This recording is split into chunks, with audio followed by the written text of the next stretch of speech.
'em up, lay it down just like Matt Amari. Wrestling RHAPup's gonna make it sorry. Feeling like The Rock cause I'm driving in Ferraris. And we coming every weekend, it's feeling like a party. Moolah Ric Flair, showing out like Bianca, Belair, Best podcast, flush it in the air, Roman Reigns and we win it, don't care, No cap. Throw 'em up, lay it down just like Matt Amari. Wrestling RHAPup's gonna make it sorry. Feeling like The Rock cause I'm driving in Ferraris. And we coming every weekend, it's feeling like a party.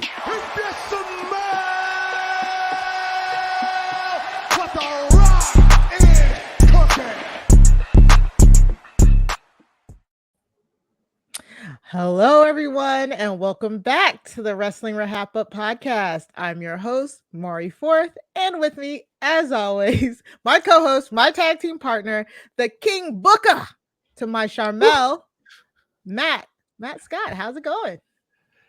King Matt Scott here at your service, and I am happy to be here to talk about WrestleMania. Got it. Perfect. And we're so glad to have you here, Matt. Or King Matt, King Booker. Stop with the accent, though. It was great. It was good. You started it. I did. It was great. It was great. It was great. It was on par with Queen Zelina, your fave. So I think it was pretty Queen good. Zelina from Brooklyn. Love it. And we have a special guest here, Matt. Will you do the honors? Yes. Let me just shake it out. Shake out the cobwebs in this voice. You never know. I can't switch from the King Booker to the you gotta drop in no time. But making her way to the podcast, please welcome, with a BA in journalism and media studies. She's a wine connoisseur.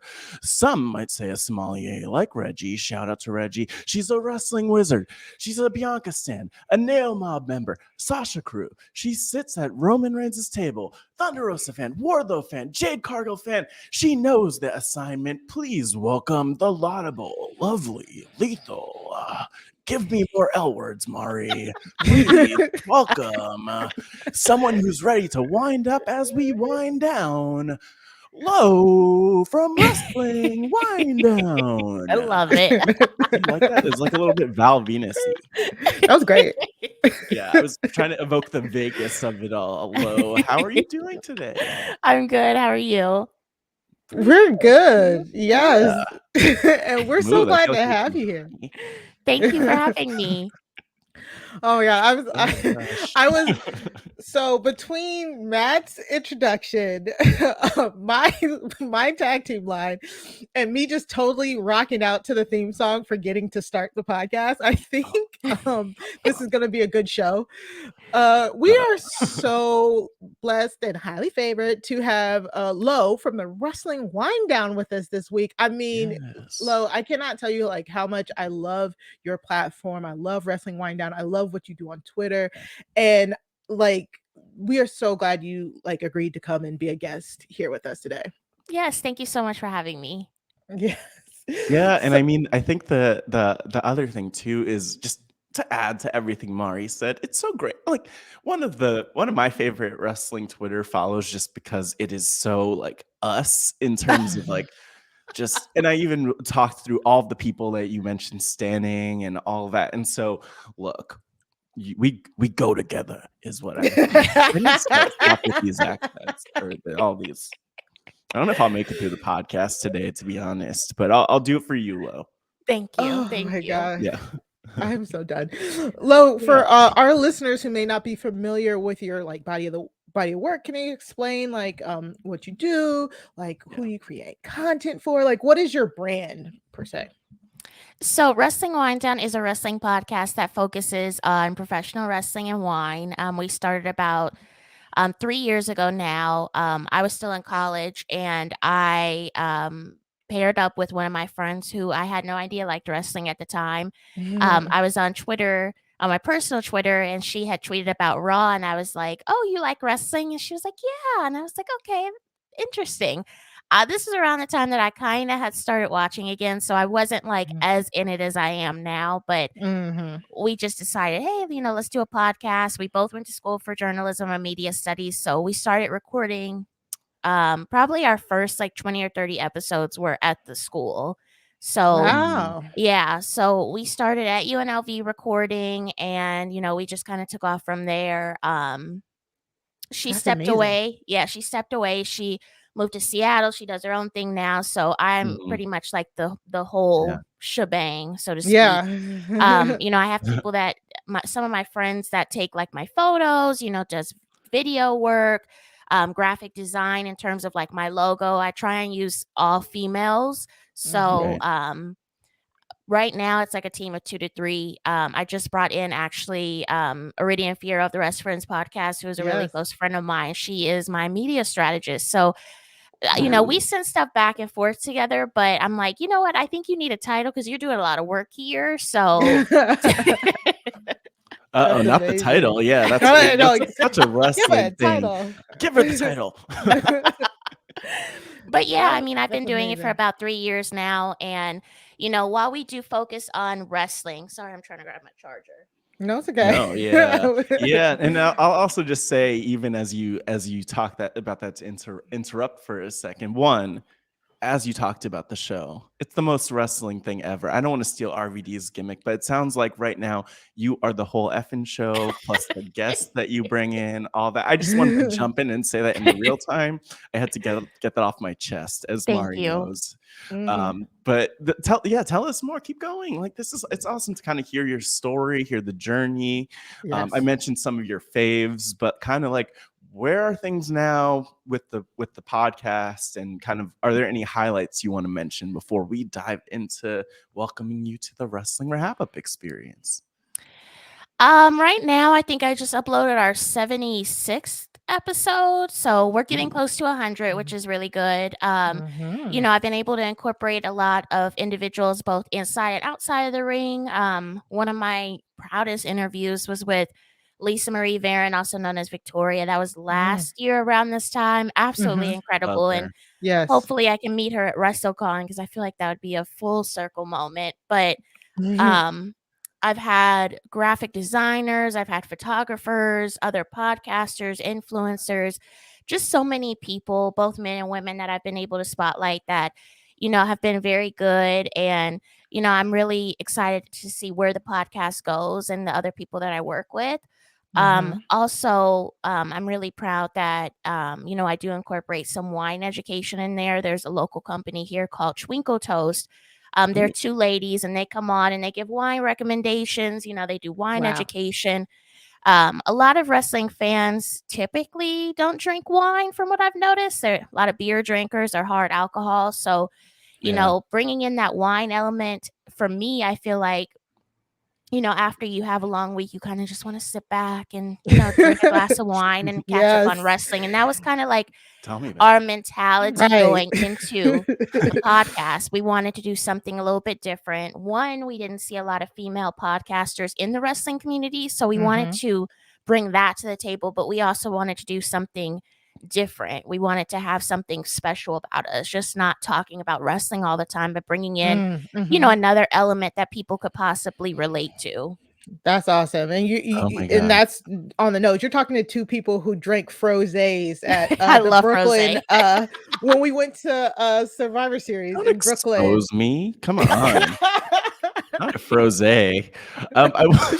We did drink rosé. That's a good point. You know what, Yes. though? I will say, well, actually, it's a question for you, Lo. So, you are the host of Wrestling Winedown. We know that you love wine. Number one, how did you feel about Reggie coming on the scene last year as the sommelier? But also, how do you feel about Stone Cold coming back with his love of beer? Do you feel like that's going to affect the wrestling community's drinking Intake. preferences in one way or the other? I feel like Reggie is not experienced enough, in my opinion. That's Dragons. just my opinion. I Um, agree.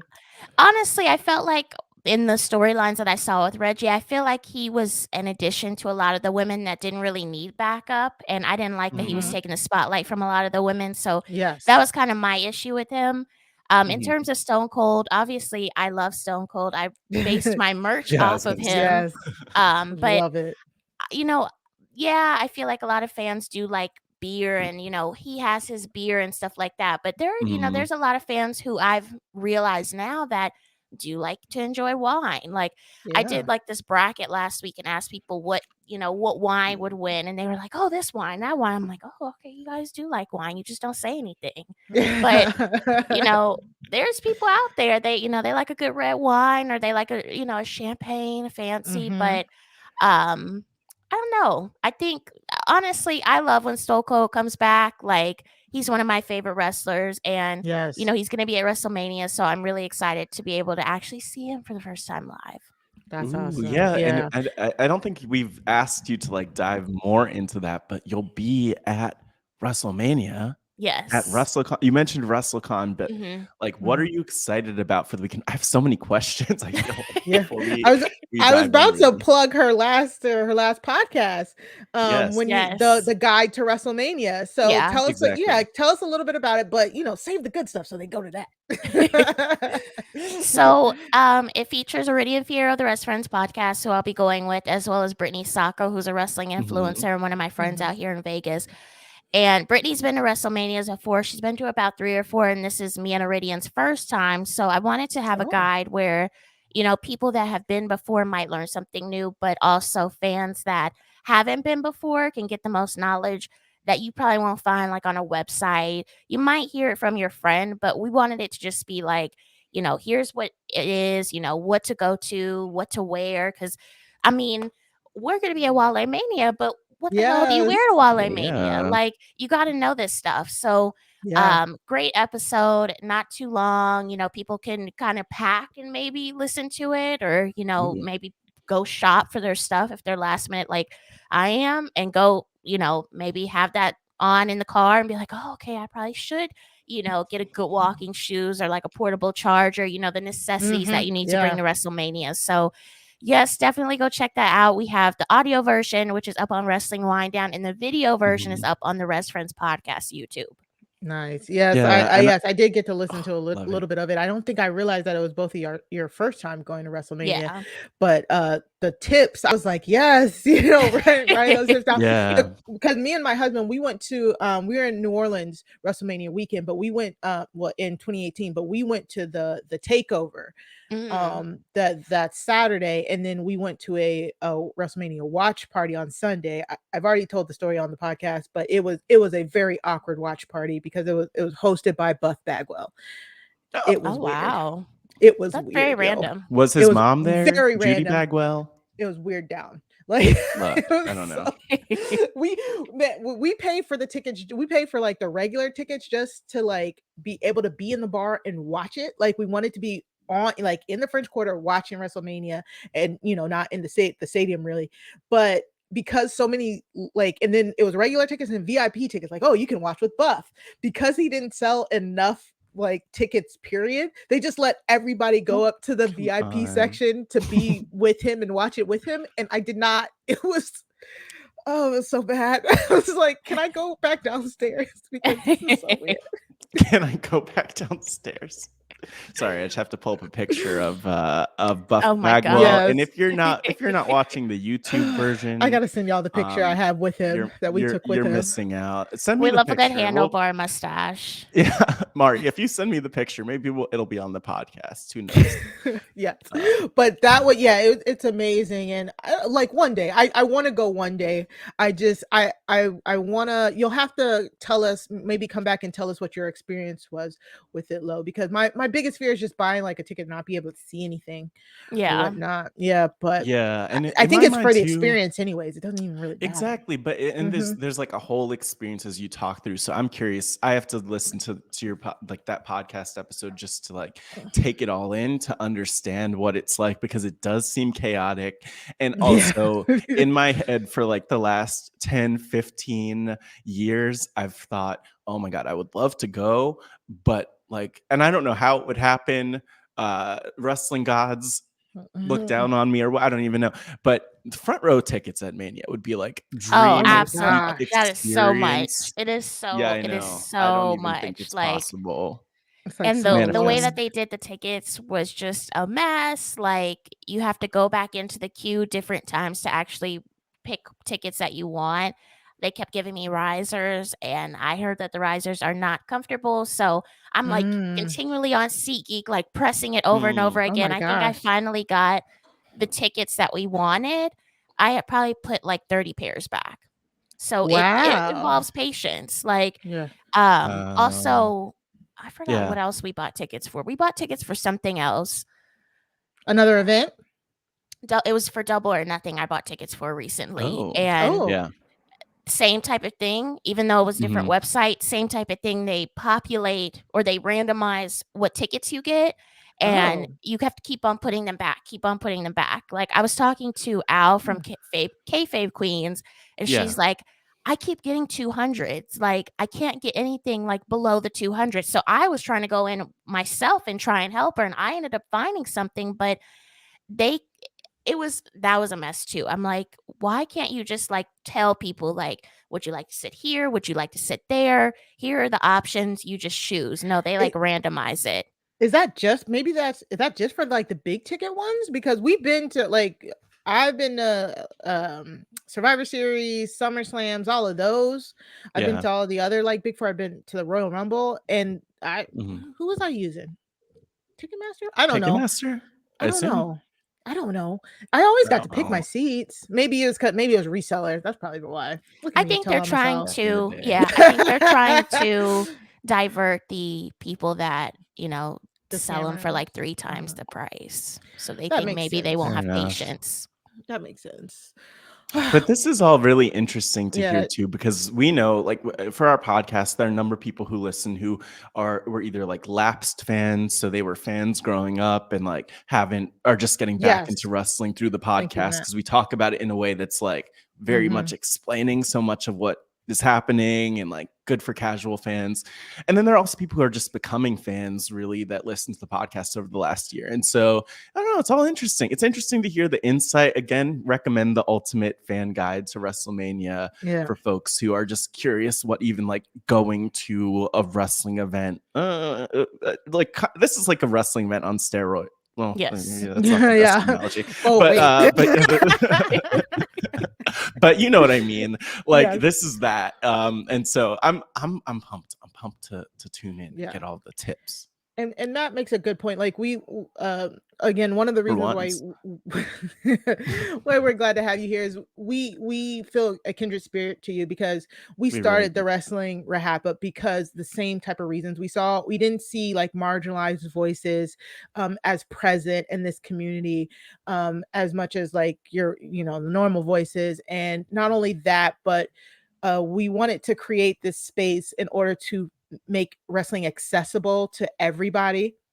Like Matt said, we have listeners who literally just listen to us. They don't watch any wrestling. We have the casuals, we have the hardcore, all of that. And we try to make it feel like anybody can watch. And, you can always find something that's for you in wrestling, and you don't have to try and stick to one thing. Because, with communities, the biggest thing is gatekeeping sometimes. Gatekeeping. And that's the exact opposite of what we're trying to do over here. So that's one of the things why we really feel connected, and we again so appreciate you being here with us, even if you didn't know it until right this very second. Thank you. And thank you for including me on your Women's History Month thread. That really meant a lot to me. All right, let's stop. Yeah, we get too caught up in the thank yous sometimes. Let's get to the news. Yes, exactly. Let's get to the news. So first up, like it came down. I'm pretty sure it was yesterday, Friday, late Thursday, maybe, that Triple H is retiring from in-ring competition. And from what we heard of, it's because of his like heart condition. He had a heart condition. Which is like it's a sad loss, because Triple H is one of those people, like I can't remember what his last match was, but he always felt like one of those people who would go out in a big, like, have that match to say like I'm done. And I don't necessarily know if he did that. At least like I can't even remember. Anybody remember what his last like in-ring match was? Yes, his last in-ring match was with Randy Orton. I believe it was It wasn't in the US. It was somewhere else. I saw a picture of Oh, it. Yeah, So I was yeah. the one I remember, and maybe this wasn't the last one, was from the Saudi Arabia show when it was Triple H and Shawn oh, Michaels versus Oh, I remember that. Undertaker. Was it Undertaker and Kane? Really? Yes. That sounds so bizarre, knowing that that was only like 3 years ago. But yeah. yeah, I mean, that's the one I remember, but I don't know Yeah. what else he's been up to since then. So definitely Top of just my head. like, our thank yous. Yeah, I was like, wait, I was like, he's still here. So our thank yous to Triple H for all that he's done, and it sucks. It just sucks that you don't get to go out on your own terms, that's the biggest thing I would assume Yeah. when you're a wrestler or any type of sports, any type of sports, you want to kind of go out on your own terms. And at least hopefully he'll stay behind the scenes. I guess, you never know what's truly going on back there, but our many thank yous to Triple H. Mm, yeah. Yeah. And it sounds like to what Lo was saying, by the way, that there was a brawl in damn, I can't believe that this was only last year, January 2021. Triple H and Randy Orton kind of had, I don't know if it was an unsanctioned match or whatever they did, but it was something to that effect. And then they fought in the main event, ended in no contest, and that was just over a year That ago. sounds vaguely familiar. Vaguely familiar. Vaguely. Even reading it, I'm like, we definitely talked about this on the podcast. So time Well, is a time is, flat yeah, circle. it is very, It is very a mess. interesting. Yeah. Um There we go. Next up, I just kind of like briefly want to talk about WWE EVIL premiered on Peacock this week, and it is a great show. I got to watch all of the Sasha Banks one because, of course, the moment they put anything with Sasha that's product placed somewhere, I'm gonna watch it. It's my judge. That's what's gonna happen. So of course I went and watched the Sasha one. I started a little bit, I think, on the Brothers of Destruction one before I had stuff to do. But I really love this. I know I'm the only one on the panel who's watched it, which is fine. But Yeah. the one thing that I liked about it, and WWE is always doing these I love their series like this, but they always seem to like they'll start something good and they might stop it. Like with the network, they had so many good shows that they had produced on the network, and then it would just stop. And I was like, why? That was such a good show. But Yeah. the one thing that I liked about this episode from Sasha was there was nothing really new in there when it came to her background. They always go over like their background, where they came from, her growing up in Iowa, being the only person of color. Like that's something we've honestly known about Sasha, but and her development of the boss character, we known she took pieces from all of that was great. But I think what I liked about this versus anything else that I've seen from her is just kind of like really just relishing in the character of it all, and really just being like, yeah, Sasha Banks is the character. I love playing the character. I love being evil. Like just really, really giving it to us that this is something that it's two minds, because it's very easy to be like, Mercedes is Sasha, Sasha is Mercedes, but that's not the case. And that's whenever we're talking about these people on here on these podcasts, we're talking about the characters. We're not talking about the people, And so unless I we really are, like that.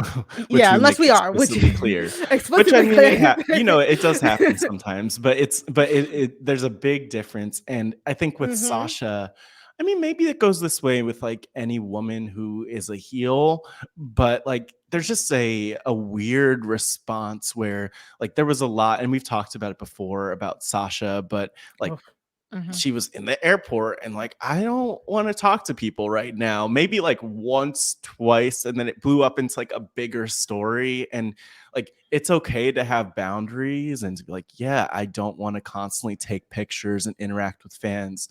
I remember, just to kind of go with that thread for a second, like just stories that I've heard in interviews or read in books from some of the women about just like creepy fans. Like you can't even blame them for that. on top of being like a woman of color, which also makes it like a weird situation because it's a lot of like white male wrestling fans and like that's a whole thing. And so I don't know. I just feel like people used even like that small thing to like attack her and be like, Sasha's rude. Sasha doesn't like the fans. And then it blew up into this bigger narrative, which I don't think is really fair to her because clearly she's passionate about what she's doing and she's a fan. She gets it. So Yeah. I don't know. She deserves a lot more credit in my mind. Oh yeah, and they brought up like it was triggering to me. They brought up the NXT audience calling Sasha ratchet. I was like, ugh. Oh my like, god. To this day, I cannot listen to them to those audios. I'm like, it annoys the ever loving mess out of me. But yeah, you know, in it, she of course was taking onus of the character. And then I love the different talking heads. And this one they had Bailey, they had Snoop Dogg, Dr. Phil was in it for some very odd reason. It was the weirdest. Excuse me? So weird. It was. You said Dr. Phil? How did he play into it? Well, could you talk? Yeah. He was there. I think he was there to kind of be like the clinical. Well, oh, Sasha Banks, she was doing this, but you could tell that he didn't know. Like he didn't know her story. Like it was the weirdest thing. And he was saying the most vaguest stuff, like just vague that could be applied to any real wrestler. And I was like, why are you here? Shout out to Denise Salcedo who was on it, and I'm so mad. There's another like WWE wrestling Twitter. Oh, I'm so mad. We'll link it in the show notes. I think I know who you're talking about. You know what I'm talking about? Izzy was on there, but yeah. She was on there for 2 seconds. No, but it was a black woman. Her name started with a V. I meant to write it down, and she so expertly told the story of what Sasha meant to us as black women, even being a villain and I'm gonna be kicking myself now, but it was so good. It was a really well put together documentary, and I would encourage everybody to watch it. It was only like 40 something minutes or something like that, and then the biggest thing too, they went over her 2019 when she asked for her release, and she basically explained like it got to the point where she was overworking herself, and the line where Sasha started and Mercedes stopped or whatever blurred. Like she was just Sasha Banks all the time, that she lost her sense of self. And she was talking about how like, you know, because they travel for 5 days, and she's like, I haven't seen my natural hair color in like a year. You know, it was like she's like, I can't even take this wig off. Like it was so interesting, that part, because I think I haven't watched too many things about her 2019 departure, because I have to put myself in a space for that, because I've said on this podcast, when she left, I left too. So it was really interesting to hear her like talk about how she basically lost herself. She had to take the time out. She was just mentally drained, and then, you know, she went to Japan, and it ends when she came back and transitioned to her blue era. So it was really good. I just love Sasha. I really do. She's just the best.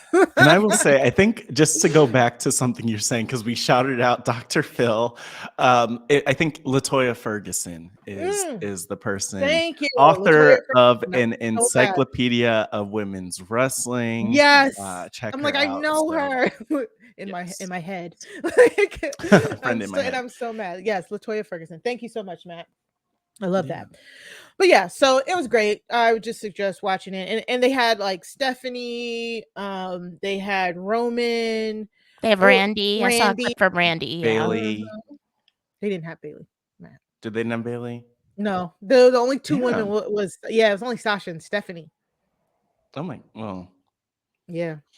Bailey was in Sasha's, and it was so good. Bailey was talking about how when Sasha left in 2019, and you know, she kept going, she was like, I was fully prepared for her to never wrestle again. I was like, no, like, don't say it kind of felt like that, but also in the real time, it was like, what's going on? Is everything going to be okay? Are they leaving?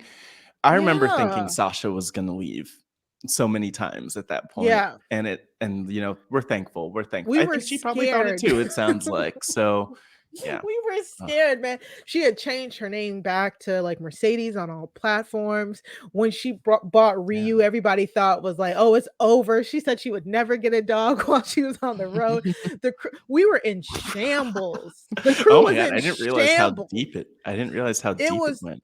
It was so bad, and for me it coincided, like I had just had the birth, my son was born like a few months before that, and so at that time I was like, I don't need to watch wrestling if Sasha's not there. I have a 5-month-old. Like, it was just kind of like, I Wow. don't need this. And I that was the one time I was like truly casual. I was turning into the pay-per-views.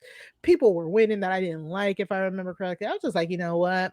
I'm good. It wasn't even people who were winning I didn't like, because I remember this was Becky. This was when Becky, they atrociously threw Becky in there with Lacey Evans and then put her and Seth together, and it was all weird. That summer was the weirdest summer ever. So I was just like, I don't need this. But yeah, sorry about that. Sorry, y'all. It's like, you brought us back there. I know. And we'll get to talk about Sasha a little bit as we go along too, because I'm curious, like, especially we'll get to the tag team of Naomi and Sasha, but Lo, I'm sure you have thoughts on I'm sure you have thoughts on all of it, but curious to we'll dive in more about them when we get there too. Yeah, that's my bad. Let's finish up. We only have one more thing. They announced the I'm assuming the last person who will be inducted into Hall of Fame. We already just talked about Queen Charmel and Booker T earlier. That was our nod to them. But Shad Gaspard, one half of the Crime Time, he is posthumously being given the Warrior Award, and it was like, I like this announcement. It definitely like brought me back to that place. He passed away back in 2020 when him and his son were accidentally caught in a riptide out in California, and he had the lifeguard save his son, and unfortunately by the time they came back to save him, he had passed away.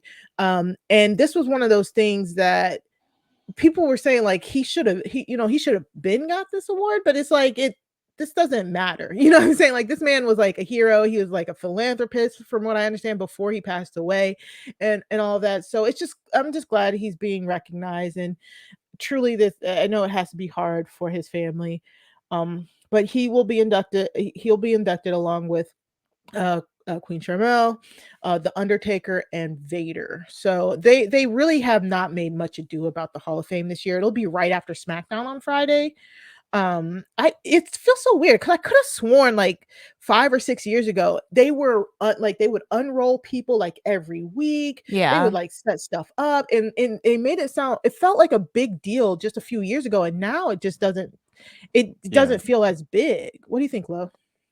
So we actually touched on this in the episode. Yeah, the class does feel small. I mean, for a lot of us thought that it would just be The Undertaker going in, because they only announced him for like a month and a half, and they didn't announce anyone else. Because it is after SmackDown, I think my concern is that they need to limit the length of speeches, because we don't want another Goldberg with people just sitting there for hours on end, hearing people talk.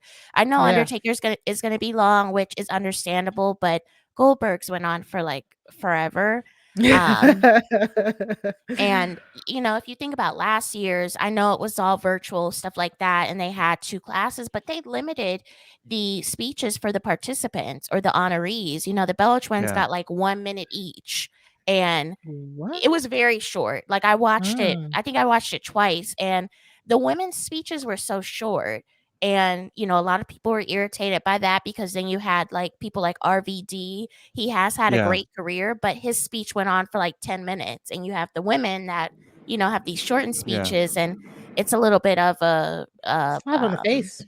Yeah, I don't like it. So I mean, we'll see what they do in terms of if they do add someone else. I mean, it's WWE, and I feel like they love to do stuff last minute or surprise people. So I wouldn't be surprised, honestly, if they did add someone else like Monday or Friday, like the day of. I would love to see another woman at it, like an actual wrestling woman. Charmel has done her thing as, a manager in the WWE, but I would love to see an actual like wrestler be inducted. I think Victoria has been one that she should be in the Hall of Fame, and it would be a perfect opportunity. She's going to be in Texas already for WrestleCon. Like, she would be perfect in my opinion, but I don't know if WWE is going to finally be like, you know what, let's just finally induct her. They might just go ahead with the 4 people, which kind of seems like barely anyone in there. I mean, you have these big ass classes any other time, and this time it's very small. In terms of Shad, I definitely feel like he does deserve this. I've seen people too saying he should have went in last year. We need to rename the award after him. I think we need to focus on the topic at hand. Like, he's finally going in. His wife. Hopefully, his wife is there. His son. I know JTG is going to be in town for WrestleCon as well. Hopefully, he's involved to some capacity. I think we need to focus on not that this moment should have been had a year ago. We need to focus on it's actually happening, And so often I think as fans, we tell WWE or we say about WWE, well, they should have did that a long time ago, or why didn't they do this, or why didn't they do that? Like, let's just appreciate the moment. Like, this man is getting his flowers. Like, even though he has passed away, they're still recognizing him. And let's just be proud of the moment. Yeah, and I think the other piece of that I would just add is like this. It's this thought of, okay, what do you want us to do? Do you want us to like go back and like induct him in the 2021 class? And like, because I never even heard any rumblings of him being inducted before, so I was just so happy to see this for him. And it was so sad the day just hearing the news of what happened to him at that beach in the LA area, and even the search that was happening, so people still held out some hope. And for me, one of the things that is like the most difficult to watch and take in wrestling is those moments when you see those wrestlers. I mean, I saw a similar thing when Daphne unfortunately took her own life, where the wrestlers were just like so desperately like, help us, this is our friends, and or like, if anyone could do anything, do something. And so I'm just so thankful that he's in here. And one thing I think about Edge and his retirement, because I think that he retired and then was short. I don't know if this was Edge or someone else I'm thinking about, but someone retired and then was like immediately inducted, like right after that, the next opportunity. I believe it was Edge.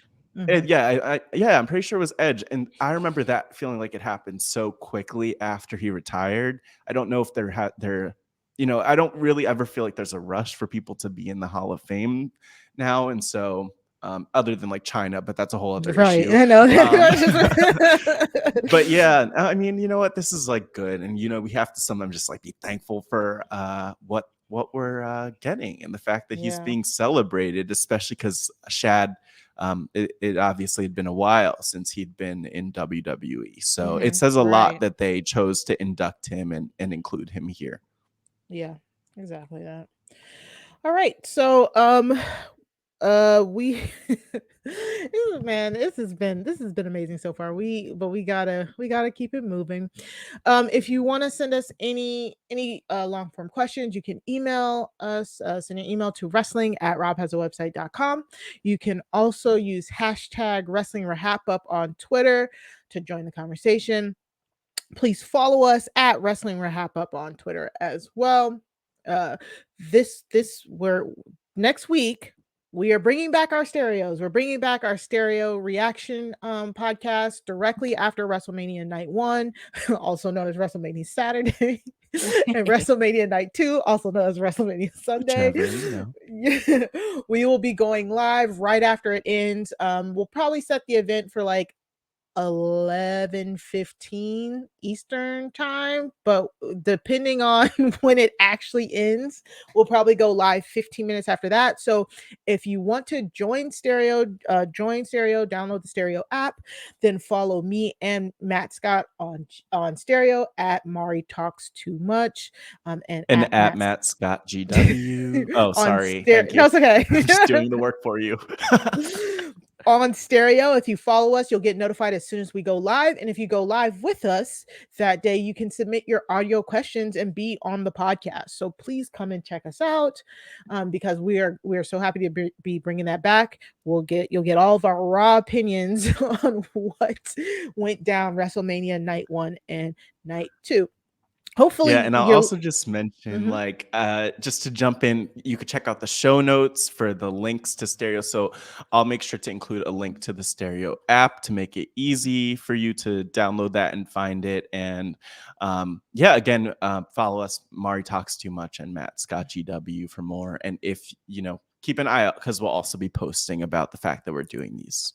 Yeah, and I think you can also listen on a browser in stereo as well. So yeah, check that out. Hopefully you're watching us, looking at our beautiful faces right now, me, Matt, and Lo, on the YouTube channel. Go to Rob Has a Podcast YouTube and search Wrestling RHAPup, and you should be looking at us. I hope you're listening to us, but you should also be looking at us because we have really cool pictures and stuff. So and finally, for the plugs, it is almost the beginning of the month, so make sure that you become a patron at the at www.patreon.com/RHAP. Become an RHAP patron. I always get that wrong. And you can get free access. Well, not free. Get access to the patron only podcast feed, patron 5 for 5s, patron discount codes for merch, all of that. So that will be linked in our show notes and show description as well. So we'll take a quick ad break and then we'll get into the highlights of the week. All right, finally, time to talk about some wrestling. Every week we talk about the highlights of the week and we put them in a very handy playlist in either your show notes or your show description so you can follow along with us. This week we will be previewing WrestleMania 38. So we're just going to go down the card, give our predictions, maybe what we think will happen afterwards. So excited to hear your thoughts, Lo. We are going to start with this title versus title match. Roman Reigns, the Universal Champion, versus Brock Lesnar, the WWE Champion, in a unification match. I hate unification matches. Oh my gosh. I hate them so much. Oh no, I'm gonna be completely. I'm gonna try to be contrary to you today, Mari, because I want to open my mind to this. But where do you want to start with the greatest match ever, or whatever they're calling it? So in our show notes and the highlights, we have a few clips just to kind of refresh your memory on what's been going on in the Roman and Brock feud. I mean, the one thing that this feud has going for it is it's been going on for months. It started back in October of last year or something to that effect. No, it actually started at SummerSlam. Oh my God, I forgot. Yeah. Jeez Louise, which is great. Long-term storytelling is great. But it's great. But I as we were going through these clips and I was pulling stuff, to do, I do feel like there was a hiccup because I liked all of the stuff for SummerSlam. I remember I liked everything going into Survivor Series and all of that. The one hiccup was the Royal Rumble, and it really kind of pissed me off. It was the whole taking the belt, putting the belt onto Bobby Lashley, taking it off of Brock, putting it onto Bobby Lashley for the excuse for Brock to then go into the Royal Rumble, win the Royal Rumble, just to take the belt off of Lashley 2 or 3 weeks later. I didn't like that part. I didn't like anything about that. And then where's Bobby Lashley? He was a stepping stone. They did all of this just for us to end at a title versus title match again. And I guess just to justify, they did all of that just to justify the title versus title match, with Brock winning. And is this a case of it's going on too long, or did they just make too many wrong steps? Or maybe I'm just being pessimistic. Lo, what do you think? I mean, it has gone on for a long time. You think about it, it's almost been a year now. Oh my gosh. It's close to a year almost, but I think WWE does need some long-term storytelling, but I think this is interesting with the title unification. I would have liked to see Paul Heyman on a pole match. I mean, I think that would have been Right? interesting because Paul Heyman has been Not Paul Heyman on heavily a pole. Paul Heyman has been heavily tied to this feud, Mhm. going back and forth between Brock and Roman, and I feel like he doesn't have a lot of stake in this match. It's the titles at this point, but Yes. obviously Paul Heyman is going to be involved somehow, so we'll see what happens there. But this feud has been just interesting. Like you mentioned at the Royal Rumble, I don't necessarily think Brock needed to win the Royal Rumble. I Right? think they put him in that moment. And when I think about the Royal Rumble, I've discussed this with other people. I think about them giving the opportunity to like a younger talent or like someone that they're looking to Exactly. build up so that they finally have their moment at WrestleMania. I don't see someone that could easily be plugged into a WrestleMania match winning a Royal Rumble. And I feel the same way with Ronda Rousey. I feel like there are two people who could have easily been placed into these title matches without having them win the Royal Rumble. Like they Agreed. could have easily had Liv Morgan win the Royal Rumble, or they could have had, I don't know, like Big E or Ricochet win the Yes. men's Royal Rumble and place them in that position to elevate themselves rather than elevating someone who's already elevated. It doesn't really make sense to me in that way, but that's the way they're going to do it. Interestingly, my cousin, he is he's a casual fan. He's more he's more than a casual fan. He's like he will read the comments online and read Oh, the okay. articles to keep up. But he actually sent me a text the day of the Royal Rumble because he's like, "Are you watching it?" And I said, "Yeah." He sent me a whole text with his predictions and they were all right. He's like, I hope I'm not That's right, but I hope that they're not this predictable. And it had on there, Brock's going to lose the title and then he's going to come back and win the Rumble. And when it happened, I was like, mhm. why? Why did we have to do this? Why did Bobby Lashley have to be collateral damage to Brock Yeah. Lesnar's success? Agreed. Exactly. Agreed. Yeah, to be a footnote in it because I really in the real time I liked the fact that it was okay. So I liked the fact that Lashley won the championship again.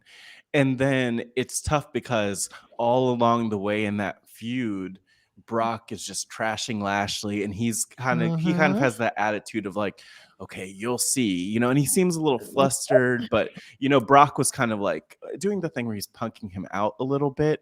It's like, oh yeah, almost like who are you? I haven't even wanted this match. I didn't even know who you were before this, which I don't like that writing because even if it's against a heel character by a face, it's like it's not flattering. Like you never want to be like, we don't know who you are. You always want it to seem like this is a big star. We acknowledge that they're big stars. You don't want fans echoing what Brock's saying, like, who are these people, right? So that was the thing for me. But I will also say, I don't know. I like the. I think the biggest point for me is what are they doing with Lashley now? And it's Isn't kind of he sad injured? that they kind of jumped over. He is injured. So he did have like a shoulder injury. And then they kind of, I believe he was injured at the Rumble. And then they kind of Yes. kayfabed it with the Elimination Oh, Chamber, which is no. why there was Yeah. that segment. Right. Yeah. So because he wasn't even in the match, really. God, They I had forgot the about that part. concussion Oh, protocol tease. God, that was So horrendous. Yeah. but I mean, maybe he will be back in time for He'll be doing a Mania. panel So at yeah, WrestleMania so with he'll be there. MVP. He'll be in town. Yeah. So we'll MVP. see. Yeah, But yeah, it's this match is yeah. like I don't know. It just doesn't feel like. I don't know. I wonder who's like who for this this is their favorite match going into Mania. That's what I was about to say. Do we feel like they've been to the well too many times? Because this will be what, Roman and Brock's third time at the WrestleMania together. I want to say fourth, but I know for a fact it's the third. 31, 34, 38. Mhm. Am I remembering that correctly? And then I mean, the dynamics are different. We do have Roman as the heel this time, and Brock as a face. And my thought process here is like, I guess I don't know if we want to get into the predictions, but everything is seeming like Brock has to win. This phase got to win or whatever. Especially since also Roman is on they stopped counting like how many days he's been champion at this point. So it does feel like Brock has to win, but wouldn't it just kind of be something and kind of turn it on the head if Roman won like this when because they did that at 34. Remember we going into 34, if I remember correctly, the Florida WrestleMania, we thought Roman was gonna win that one, and then Roman didn't, and then they dragged it on to SummerSlam, if I remember correctly. So it would be kind of funny if they did that too, but then I don't know. I just don't, like Matt said, this is not my favorite match going into it. I think just mostly because we've seen it. This week they did a lot of, or this week and last week, he took a forklift to their SUV and flipped the SUV over. It was very Attitude Era stuff. Like they went back to the Attitude Era, but it's just not doing it for me because I don't know. I love the character work that both of them are doing. I love what Paul Heyman is doing. I agree. This match should be for whoever wins. Paul Heyman goes with them. Like, how has nobody said that a week before? This match is done? Break up with him. Break up with him. No, I love a good manager. Paul Heyman is toxic. He's a great, the most legendary manager. He's also toxic. We can't keep him around. You know, he's like what good ever came with having Paul Heyman around, unless you're Brock. I was gonna say Brock E. Lesnar. I don't know why I'm trying to give him like a middle initial, Paul E. Heyman. But yeah, no, it's interesting. This, for me, one of the things with the Paul Heyman of it all is just like, how long do you keep putting up with him? Like, is the benefit to having him in your corner? This in kayfabe, of course. Like, is the benefit to having him in your corner that large that you could kind of put up with him, you know, his sneakiness, you know? But I mean, maybe it is because he does have a successful track record. He's one of a kind. Yeah. So, guess. but I don't know. For me, I don't know. I don't know. It doesn't feel as fresh as it could maybe feel. But you know what? We've gotten, I mean, in terms of what is fresh about it, right? Face Brock Lesnar. Forklift Brock Lesnar. He loves destroying cars nowadays, apparently. Yeah. We've seen a lot of him running. You saw him chasing Paul Heyman recently, which was a lot of fun. We saw him destroying a security team with a steel chair. So, you know, this is a little bit different than what we've been getting from Brock the last few years. So that's like one positive I would say is like Destroyer face Brock is different, and I like it. But again, like I don't know. It would be interesting if it was like a different feud. I always love when they build new stars. To your point, Lo, about the Royal Rumble. Like I wish that I wish that it wasn't. Maybe this is how I feel in general when I see two big like stars going up against each other, unless it's well built. Like, oh, this could be Brock versus Ricochet and build a story around that, or maybe not Brock and Ricochet, but like Roman and Ricochet or something fresh that actually builds the future rather than just relying on like the past or relying on how popular Ronda Rousey and Brock and others are. So, you know, I tried to kind of like see it the other way, but yeah. Lo, what do you think of this feud here? I feel like it will be more exciting to see in person. Like I haven't really liked it. There's been elements that I do like, but then it's also a little bit dry at times. I mean, I'm a huge fan of the Roman heel character, and I think he will win at WrestleMania because I think they want to build him up as much as possible, hopefully for a Rock return. I feel like that's the only way I can see him winning both titles. I don't see him losing against Brock Lesnar. I feel like they have been so strong on Roman to the point where he's held this title for so long now. Why would they have him lose it to Brock Lesnar, who he could have lost it to months ago? You know what I mean? I feel like it has to be someone like The Rock or like another legend or, you know, maybe even Braun Breaker. Just throwing that out there. Someone that you don't expect to win the titles or the unified title, I should say, to win it from Brock Lesnar or to win it from Roman Reigns at this point. Right. I completely agree. Yeah, I don't see Brock Lesnar doing it.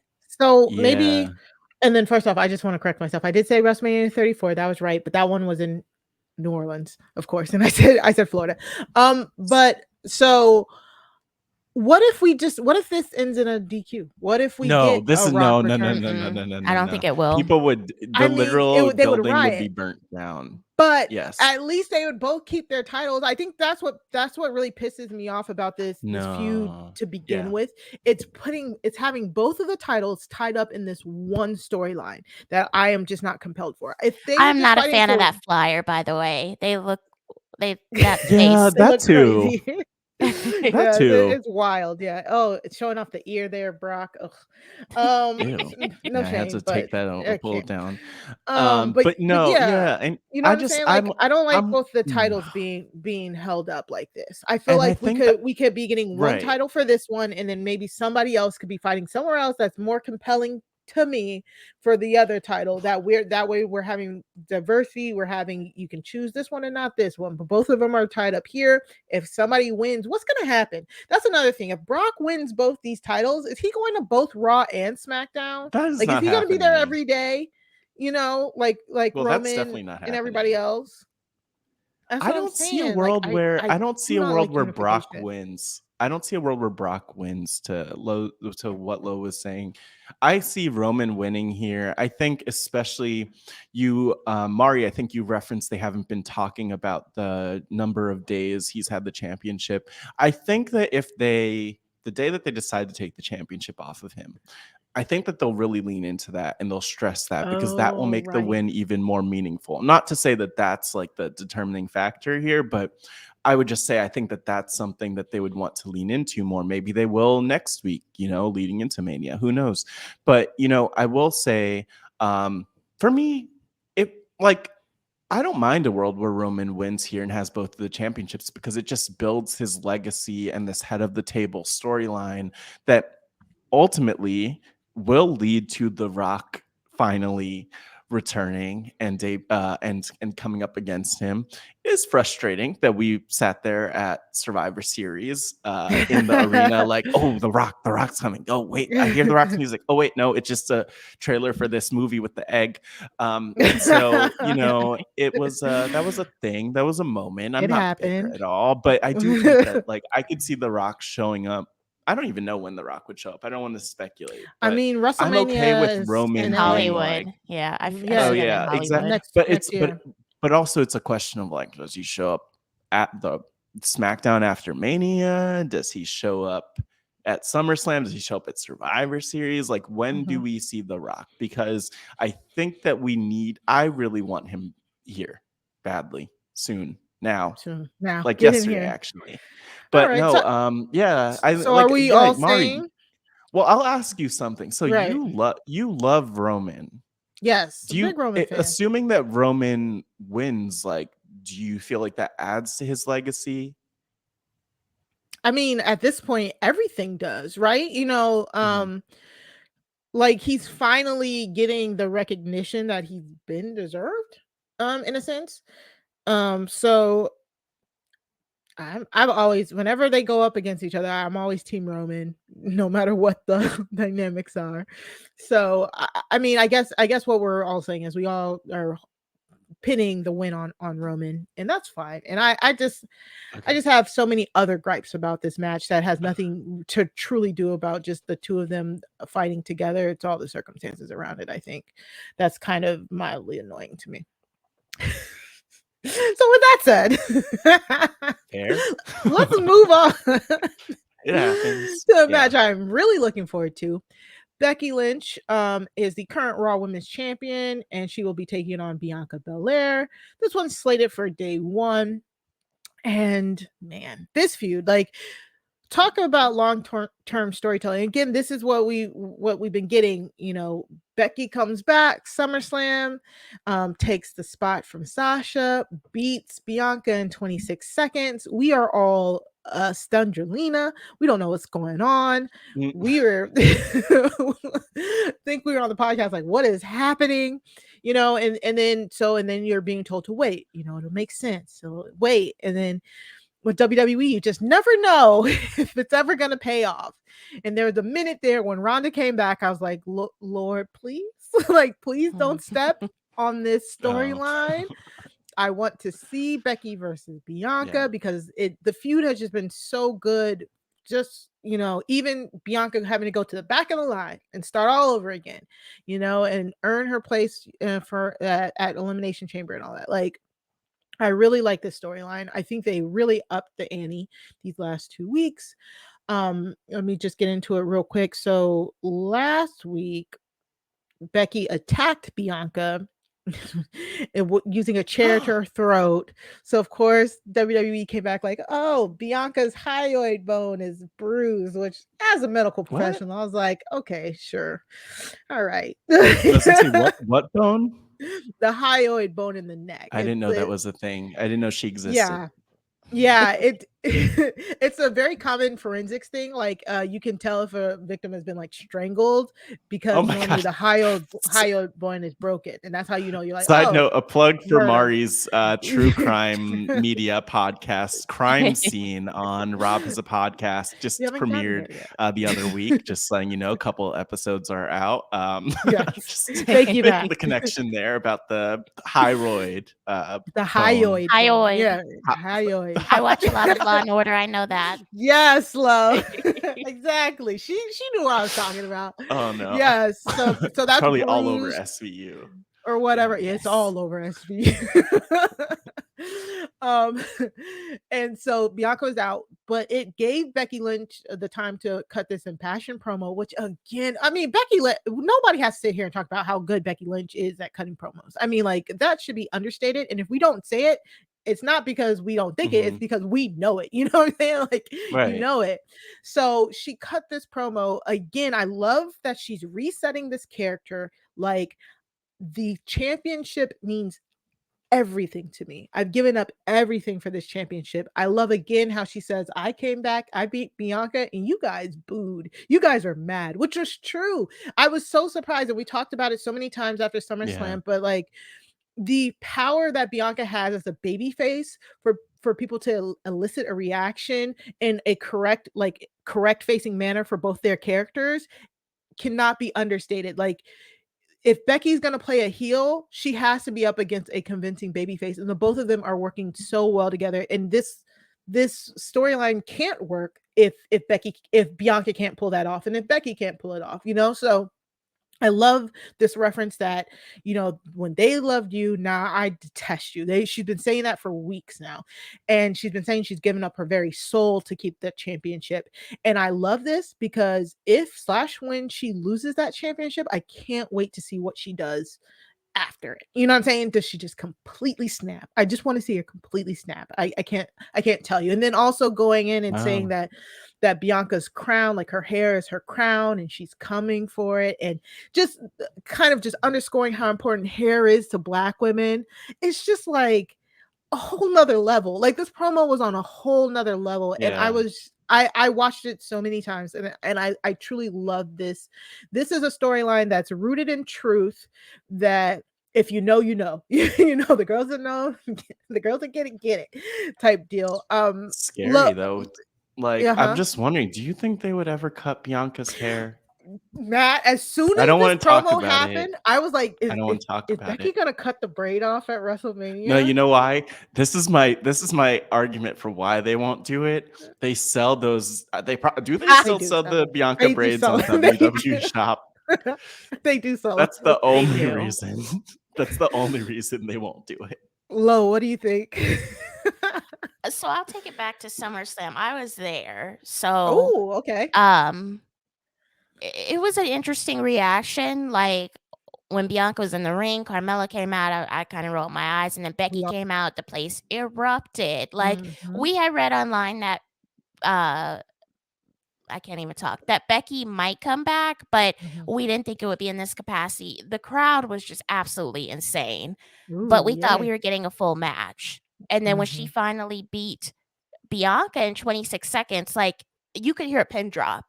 Like, I was so pissed. I was like, did that really just happen? And I'm looking around, and everyone's just kind of like, and you had a couple people that were excited because obviously they're Becky fans, but like, a lot of the people were just like, what just happened? Like, and we're all just kind of like mad or just like shocked. We didn't really know what to do. Like, honestly, that put like a damper on my night. Like, Of I have course, nothing yeah. against Becky Lynch, but like, I felt like the way that they portrayed it, like Bianca could be beat in 26 seconds, where she had all this Mm-hmm. momentum going in, was just absolutely ridiculous. When Yep. they could have easily had a great match there and still been Mm-hmm. able to tell this story of like, oh, well, Becky got one over on Bianca, but they had a full match, right? Mm-hmm. Um, I think they've done a good job at storytelling. Obviously, we've seen some other key players involved along the way. Like, we thought Liv Morgan was going to take the belt off of Yep. Becky for a while. Like, she was a strong singles competitor for a while there that I almost thought would have gone to WrestleMania if it wasn't Bianca. But I'm looking forward to this match. In terms of you mentioning the hair, like, absolutely not. Absolutely not. Like, She might do I it. don't think I Bianca would do it. I don't think Bianca would either. I mean, I'm not saying that her hair is her whole personality, but her hair Right. is a lot of what she brings to the table. Like, Mm-hmm. Bianca is one of those characters that we have not seen in the WWE before. She's a homegrown black Yes. talent in Yes. WWE. She's been able to keep this strong babyface character for a very long time now, and she Mhm. has not slipped once. Yes. I think that cutting off the braid would be something that the backlash they would not be ready for. I don't think WWE would be ready for the backlash from all types of black backlash. fans. Like, I think Mhm. they would be like, okay, we messed up here. Like, we need to figure something else out. Um, I don't think they'll do a hair versus title match at this point. I think it's too late to announce it. If they were Yes. going to do something like that, they would have announced it by now and probably changed it, because the fans would have gone absolutely Yeah. insane over it. That's the thing. That the But amount of heat that Becky would get if at the beginning of the match she attacks Bianca, pulls out some random scissors and cuts her hair at the beginning of that match would be catastrophic. And I no. would not mind seeing it. I'm not gonna lie, because I know Sorry. this sounds crazy, but I honestly feel that would launch Bianca in the babyface stratosphere that nobody could probably even touch those heights. Like, and then she wins. Like, let's say she wins, Right. and then she comes out with her hair down, whatever, she wants to do with it. My good sis don't have to pull her hair back into a tight ponytail anymore at least for a little bit. And then maybe I hate booking champions to lose, but do like a Samson style storyline there. Like, was it just her hair? Was her power Was in it her hair? power? Yeah, I know. That's touchy. It's very touchy. But that would be interesting. I mean, maybe it'd be too soon because she just Right. got to the main roster. It's been a few Yeah. years. But I mean, either way, I agree. That night at SummerSlam, we were pissed. We said all of the exact same things you said. I was like, I can't believe they disrespected Bianca like that. We got all the Kofi Yeah. comparisons. Well, Mhm. Yeah, the only reason why I can definitely look back at it with like rose colored glasses right now is because they actually kept with the story. Like, if they Yeah. had did that, if say Liv had won at some point, I would have been happy for Liv, but it would have always been in my mind. But what about Bianca? What about Bianca? If Ronda exactly. Rousey had challenged Becky, and now we're looking at Becky and Ronda, I would have been livid to the nth degree and probably would have thrown something. So I think the fact that I mean, in all intents and purposes, it looks like we're going to get paid a good payoff for this match. Mhm. I can't imagine we're getting all of this and Bianca doesn't win. So, I mean, but then again, it's WWE. I Maybe I should have mean, taken that out of the air. I was It's like, it could happen. it There's could a happen. world where Bianca There is doesn't win. And I Yeah. think that for me, it's like the fact that Ronda is there really makes me I mean, okay, so there are a lot of different scenarios that could happen coming out of this, but just Oh, like yeah, we'll to talk kind about of that later. follow Yeah. on what you're saying, number Mhm. one, please don't cut Bianca's hair. But also Please don't. I think Please don't. I think that this match it would make sense for Becky to pull out the scissors, like she's like Brutus the Barber Beefcake with the hedge clippers Oh yeah, the or whatever, the shears. massive Yeah. like Oh shears, yeah, wow. and just like be like, I'm coming for it, and then not cut her hair. Okay, That's that'd a be good. huge That'd be heel good. move. And you're right, she did just kind of get to the main roster, but also Bianca would look amazing without the braid. But also that can't be cut by like, I think it's a bigger issue if her hair ends up getting cut by like a white woman. Yes. Yes. And then it's like, okay, but she's successful and she won the championship. It's like, no, but that's still not okay. It's not, the optics are not good. They're not. I mean, even the way that close to Twitter good. already reacts when people grab her hair, Yeah. if she cuts it, no, Yes. they won't. No. And is it fair that I'm like, it's Becky, so I kind of feel It will like never be if it was Becky. if it was Becky, I'd be like, Yeah. okay, I can kind of take this. If it was like, I'm sorry, Lacey, but if it was Lacey Evans, it is pure riot up in here. Just because Lacey has never been able to make her character like balance her character out. Sure. Yeah, exactly. But yeah, no, I agree. Like that is very true. The reaction that people get, and I love the fact that Bianca has said it in the Sasha match, and she's made it abundantly clear with the Becky stuff. Like, if you don't touch my hair, I will not use it against you. And I love that as babyface Bianca. Babyface Bianca says, I will not use it unless you use it unless you touch it. You know, when Bianca was a heel, she used that thing all the time in NXT. So yeah, I love that it could be a versatile, aspect to her arsenal as well. So yeah, it would totally suck if she cut that braid off. But that would be a moment, y'all. It truly would be. I'm not looking forward to it. I don't want it to happen. I'm just saying. Oh my gosh, if it happened, that would be crazy. It's not happening. I'm sorry I even brought it up.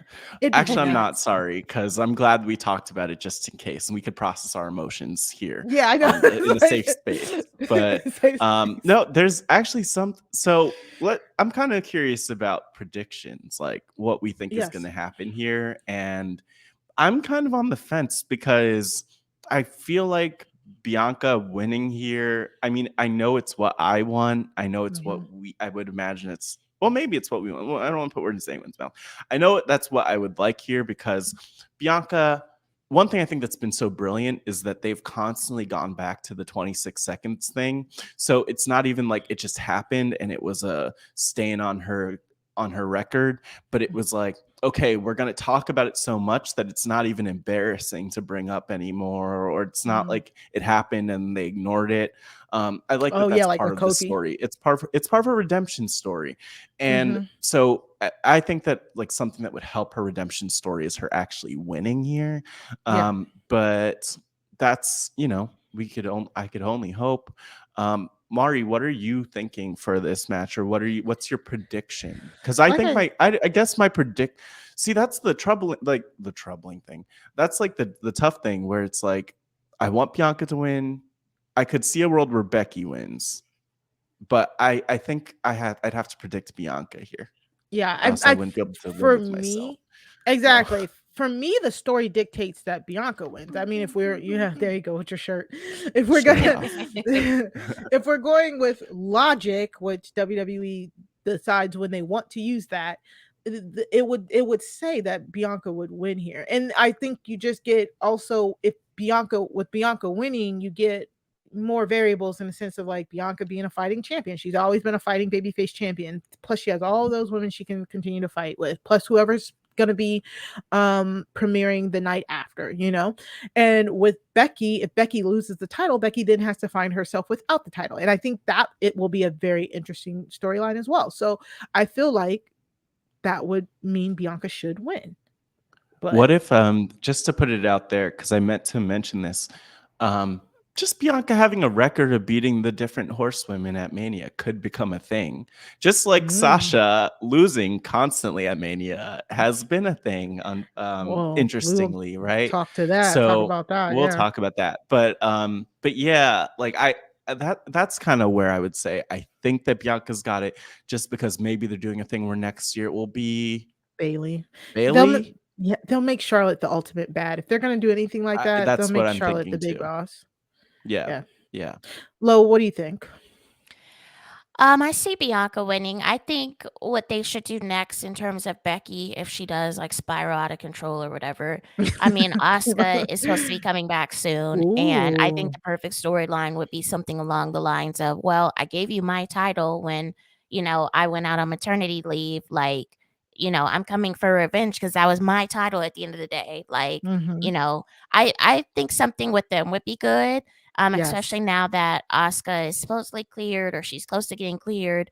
I think that storyline would go perfectly. But And they have you good never chemistry. know. They do, Mhm. but you never know. I mean, Bailey is also supposed to be cleared soon as well. Which And would she be could great for be Bianca. right, and she could be Exactly. somewhere involved in this as well. So Mhm. I see Bianca winning. I Yeah. know I read that they're supposed to be on the first night and they're supposed to be the Yes. first match, which I'm kind of like, Yes. That's what I I heard don't as like well. that. You know I what? Yeah, I mean, I I will say, mean, like, if you're gonna put them any, like, I would have been so disappointed if this was like just in the mix in the show. Like, obviously, we mhm. wanted it to main. It would have been amazing if it main evented. Right. But I don't know. I like that spot at the start of It's the good show curtain only jerker. because it Yeah. sets it sets the tone, but also it's like you're not exhausted. It's not like, oh my gosh, I've watched like Madcap Moss versus or like whoever, Oh my god, right? that's kind of like I like that they'll get us while we're still fresh because Yeah. even in the main event, we're like the thing about a main event for Mania is like you have to be really hyped up for it because you're gonna be exhausted probably after the 3 hours of a show, Right. Yeah, and then there's 2 exactly. nights of it, but And I don't I know, think we'll see. they're setting themselves up though. Like you're setting yourself up to be like, oh yes, bang, and then it kind of like this, like, Mhm. like a slow Yeah. decline. It's I that mean, because that's kind of yeah. yeah, because It I think reminds that's me of, gonna be like, a great match. it reminds me of what's the Bailey Bianca Hell in a Cell last year, was that the first on the card? I feel like that was, like, our match of the night from Hell in a Cell last I year cannot in, remember. I can't in June. remember. I know what Yeah. yeah, right But I before know it was early in Bailey the went out. card, and I Yeah. know it was a great match. I wanna say Mhm. it was first, on the main card, but Yeah.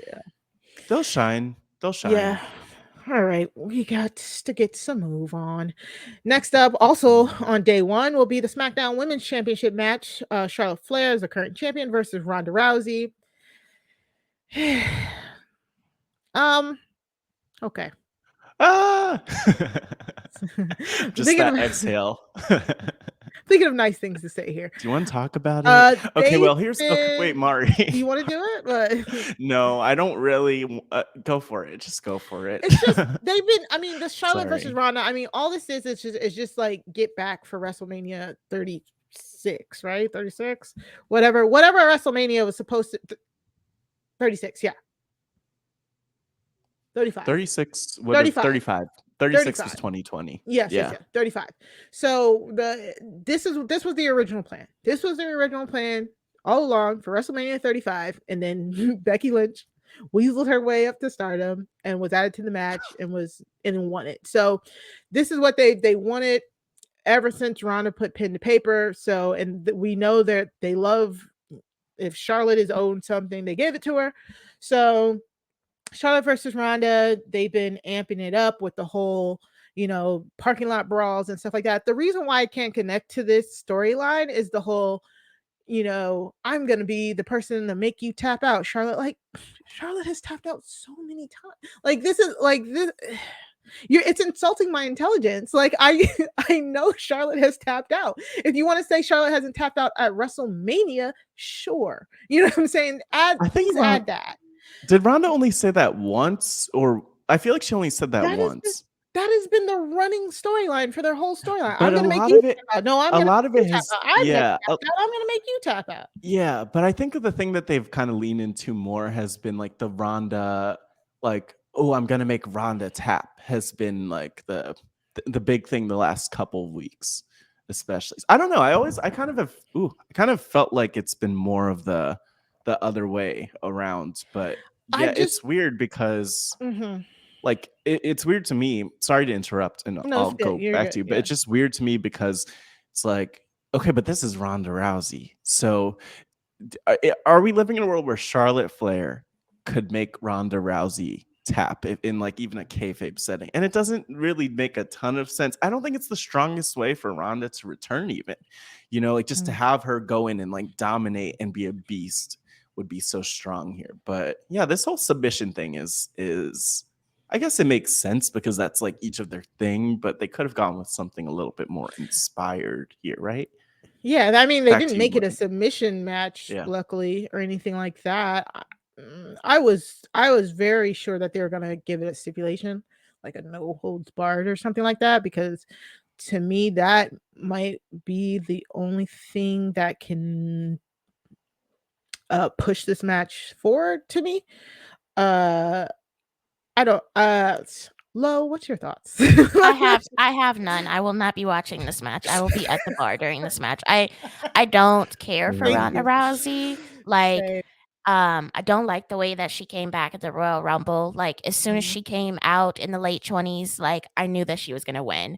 Yes. And like I said with the men's match, it should have been someone like a Liv Morgan, or like maybe have an NXT person in the match, which they had none. I mean, I feel like that could have been a moment where you propelled someone that wouldn't necessarily be in the main event of a WrestleMania to I have agree. them in the main event. And Ronda did not look fresh in the ring at Royal Rumble. No. It was very Yes. sloppy, and we've known for a while now that when Ronda wrestles, she's very rough. Like, she's injured people, and the fact that she's now going to be the main event of night 1 at WrestleMania just does not rub me the right way. Charlotte Agreed. Flair is a great competitor. Don't get me wrong, you know, Mhm. she's held the titles numerous times. She can cut a great promo, but this Yes. is not the perfect opponent for her. Like, I just don't like Ronda.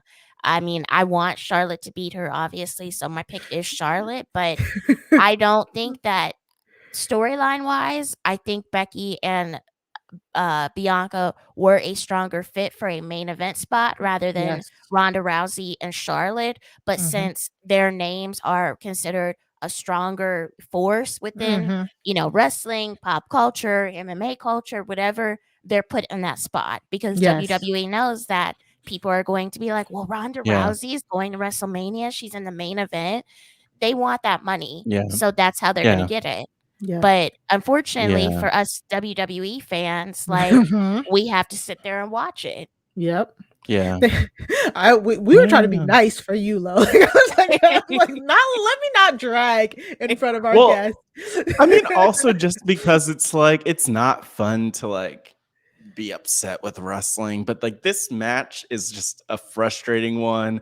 I'll also be at, I don't know what bar, I'll be at home, but I'll find a bar. I'll find the drinks I was about to say, during this where are one. we going? Like, I don't know. I was looking. I was like, DC WrestleMania party. Yeah, right. But no, Right, this is yeah. like a fascinating one. I think that, like, I'm just gonna say it, and I haven't said this before about Charlotte.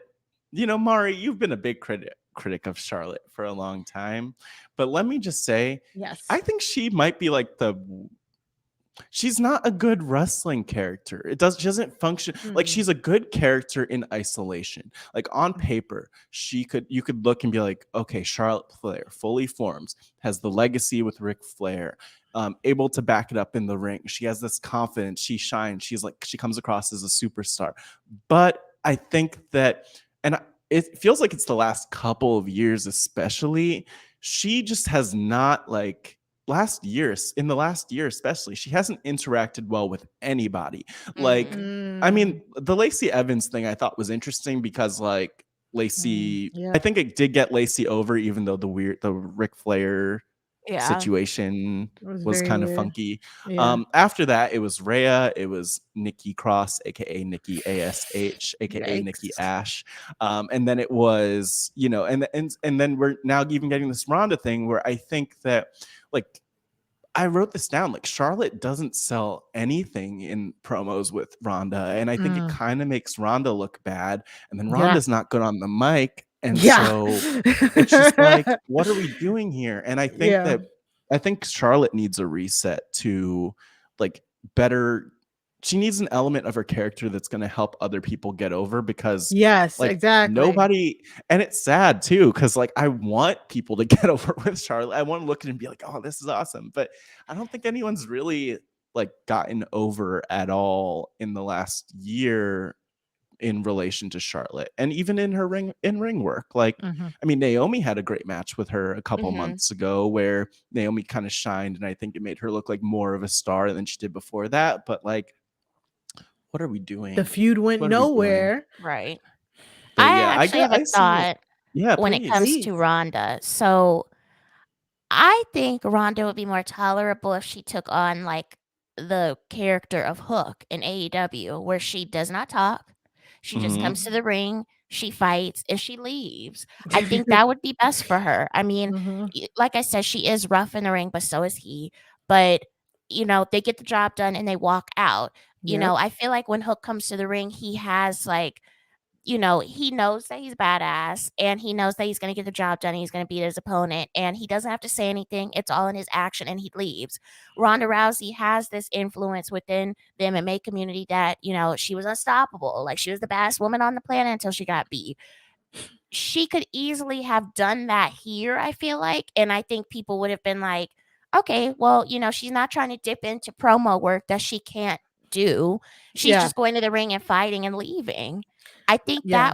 that if they maybe transition to that in the future, maybe people would think Ronda Rousey's more tolerable. But at this point, it's like she is not. She's cutting these promos and it's like, no, enough. Like, please just stop. I agree. I think the funny thing is, I think the reason why she could use a manager for sure. Like if she can't do the no talking thing, she could definitely use a manager. Sonya Deville might have been not that bad, but anyways, so the problem with that is I think what happened was, remember when she was in MMA and every other week after she had beat somebody, they would get like sound bites of her like, oh, I beat bitches up or whatever she said. Yeah. They would Yeah, get just, those like, sound nasty. bites and they would play those sound bites and they'd be like, oh, she's so cold. Oh my God. I think it really like hyped her up and hyped other people up, making us think that she could talk.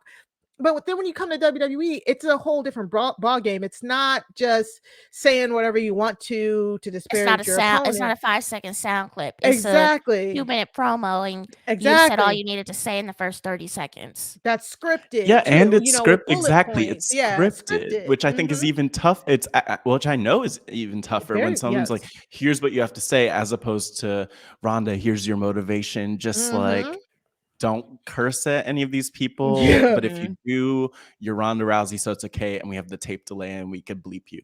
Exactly. So let me I'm with finish you. real quick. So Please. like I think that's the problem. They need to realize that they need to give up, because the promo she stumbled over this week was it was given like, girl, please just I can't. And then Charlotte was in the back, just like Matt said. Charlotte, you can't. We have said this before, Matt. Charlotte doesn't work as a character, because you're right. She does not. If you're a heel, Paul Heyman does this amazingly. He bigs up the competitor, that whoever one of his clients is going to go against, but then says we're still going to beat you, but in a way that does not diminish that character. Every time Charlotte has a feud, she always wins it, and then along the way, it gives very Triple H Booker T in a sense. Like, you can't say all of these things to these people and then they not even win, because it just set them all back. Like, it's, what I'm saying, like, and I'm not talking about the connotation of the Triple H Booker stuff, but I'm just saying, like, I said it last year. I said the stuff that she was doing with Rhea would have worked so well if Rhea came out on top in that feud. Everything that was going on, like, oh, you're just a miniature version of me, and now you're learning from me. And like, if Rhea would have won that feud, that could have catapulted Rhea. It could have catapulted her. But because she lost to Charlotte, after Charlotte spent 3 months of telling Rhea how she's a knockoff version of Charlotte, it stuck. You know what I'm saying? And it completely just destroyed any momentum. So that I agree. Like I don't know if Charlotte realizes you don't need to go in on people like that. Like, especially if you're gonna win. But it's like how it's written, how the character is written, of course, and that's the thing that makes it sad, because like I do feel like I have negative feelings towards Charlotte. Like if I was in a room with her, similar to how I feel about some I'm just certain reality stars that I don't Big D from Big Brother. But and like certain people, I'm just like legitimately upset with them. I feel like I would legitimately be upset with Charlotte. Like, how could you? You could have said something.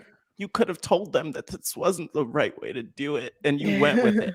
Like, that's the thing with Charlotte. I feel like it's just like she gets heat with the fans, and not even in the right way, which is the sad thing. It's just like we need a refresh with that character. Yeah, but I mean, I would say here, I can't believe just I'm like my rooting predictions for that Charlotte. Ronda will win. My predictions that Ronda will win because like, why not? Sure, if following the logic that they had for the Rumble, I could see them putting the championship on her here. I don't know what happens at that point, but right, exactly. I don't care that much. Yeah, exactly. Like I'm rooting for Charlotte, but I do kind of feel like there's wow. I do kind of feel like there's gonna be like I think Ronda is gonna win here, but it just doesn't. It just I don't know. I have no clue where either one of them go from here. So we've all given our predictions. I think we have a question here. We have a question here from Edmo. Let's put it here. we Edmo, do. yeah, Edmo from the Job Has a Squadcast Facebook group asked, he said, lead us down the path of the women's division led by a Becky, Charlotte, Ronda, or Bianca right now. So I think we kind of answered with Becky and Bianca where we could see everything going with them. For Charlotte and Ronda, it's a little bit more dicey, right? Because like the SmackDown women's roster feels non-existent. I don't even know if I could tell you who is on that roster other than I think Sasha and Naomi right now are the only two. Natalia, You mean and like Shayna Baszler. And Sonya technically. Sonya, Yeah, and then Bailey there's who's like injured. and then Aaliyah and Xia Li. Oh yeah, I forgot about them. Okay, so Mm. if we have Charlotte win here, then I mean it will definitely depend on what they do with the women's tag titles. But like, I can't see Charlotte working with the Xia Li or working with an Aaliyah. Well, I mean, what they really need to do is they need to bring up Io Shirai. She's been chilling in NXT, and they've just used her to every chilling. capacity that they possibly can. They need to bring her up. I feel like she's the only person, and Dakota Kai and maybe Raquel Gonzalez, who would need to be brought up to work with, someone like Charlotte, or I could see Ronda and Raquel going at it. I don't know how that would go. I wouldn't watch that personally, but I mean, I think Io Shirai is absolutely the one at this point. Yeah. She's in a tag team right now, and it's like, what is Io going on, Shirai right? in a tag team? I She know. should have been brought up we a don't year need that. ago. So I think if we do look at Great point. the route of like Charlotte Flair is SmackDown Women's Champion or Ronda Rousey is SmackDown Women's Champion, we need to bring in someone else like Io Shirai or Dakota Kai, someone else. Like enough of the same storylines going back and forth, maybe even Bailey coming back. That would be interesting. But then you also have the dynamic of the 4 horsewomen involved. So if you want to do something different, Io Shirai is right there. She's waiting. Yeah. That's my big question. It's kind of like where does Ronda I mean, I almost can't see a world where if Ronda's still around and if Charlotte's still around, that they're not just continuing to feud in the main event, because what are you going to do? Put them mid card or like That's true. I don't know. It's weird I to see think what you're about. saying. It is really strange. Yeah, because Charlotte, even if Charlotte doesn't win, she doesn't just poof be gone from the title picture at all. Like I said, I thought they would put some sort of stipulation here on this match, which again, I think that's the only way to make it really serviceable. Maybe if the title changes hands, or even if it doesn't change hands, and like Matt said, they continue the feud until they do put a stipulation on it, because I can definitely see them put a stipulation on this match in the future. But what about if Ronda wins, then we get Shayna Baszler comes up to face her. I think that would be something, since they have a history together, being in the MMA. Shayna helped train Ronda for when Ronda came back. It'll be a good program to help Ronda polish up. Plus Shayna's tagging with Natalya right now, so it could be like a whole "we got you here, Ronda. We want a crack at the titles," so she could work both Natalya and Shayna type thing. So, That's solid. Thank you. Oh, you're welcome. They should hire me. No. So something to that effect. But it's definitely very murky on that SmackDown women's side. I don't know. Lo, have you heard anything about a draft? I haven't heard anything about a draft. They just did one, didn't they? They did, in October. So maybe I don't think they would. Yeah, I don't think they would do one again, right? They'll probably just do. They better not. Do they do a shake? What do they call it? The shake up the last time? Like, so popping up over here. Well, they did a shake up last time, and then they also released people right after WrestleMania. So, I mean, I don't really know what they're going to do at this point. This is so true. Hopefully not that. Yeah. Hopefully not that part. Yeah. All right. Thank you for the question, Ed Mo. We still got a few more things to kind of barge through here. So let's get back to some championship gold. We have the Women's Tag Team Championship. Currently, Queen Zelina and Carmella are the champions. I was going to say Queen Zarmella. And they're going up against Naomi and Sasha, who are then also going up against Rhea and Liv, and then versus Natalya and Shayna Baszler. This will be on day 2. So again, a lot of these teams have been thrown together in the last month. But they have been, like, the matches we've been getting have been so freaking solid from all of these women, like the different Sasha versus Zelina, Liv and Rhea versus Natalya and Shayna. Like, no matter what, these women have been putting in work, and they've been a highlight of some of the weekly television. The problem is, it's just no care or love in this match at all. It was like, quick, we have women's tag belts, throw everybody in there, get everybody on the card, and that really kind of sucks. It truly sucks. And I kind of feel like this could go either way. Queen Zelina and Carmella, they've been kind of setting them up for a loss. So with them fighting, because Carmella is so focused on her wedding, and correct me if I'm wrong, Matt, her wedding will be sometime in like late April or something like that. I was not invited. Yeah. Your invitation got lost in the mail. I think they meant sure. Let's hope.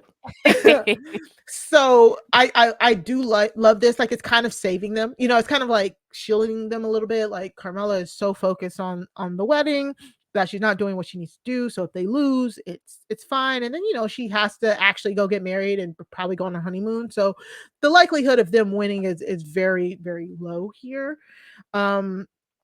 But it's just like, who do they lose to?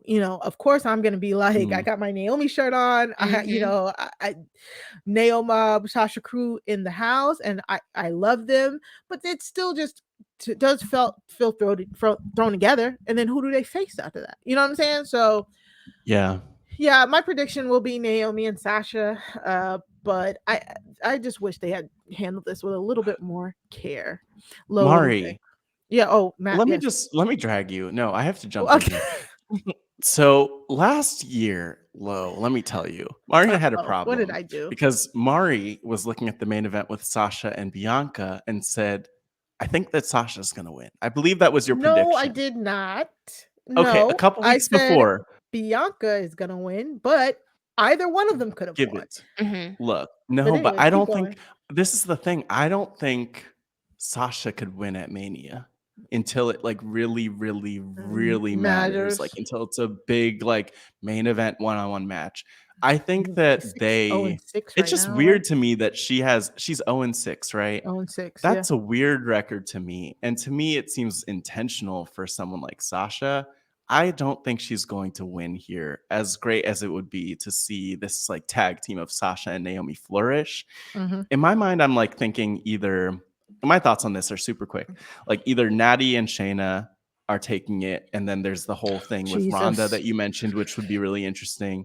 But more likely, I think that Liv and Rhea take it. And it doesn't feel like the most inspired, but I could see a world where it's Bianca with the championship and Rhea and Liv have their Rhea- championships, and then it kind of comes a little full circle from the stuff we've seen the last several months. That's what I'm thinking. Yeah, Rhea and Liv. Rhea just had them joints for the longest and did nothing with them. Exactly. She just swapped. Ooh, Yeah. fun times. She just swapped her partners, though, right? Like, yeah. Lo, what do you think about that assessment? I mean, a lot of women in this match, like, have been in these tag teams that have been swapped out. Like, Natalia's been in more tag teams than I can even count at this point.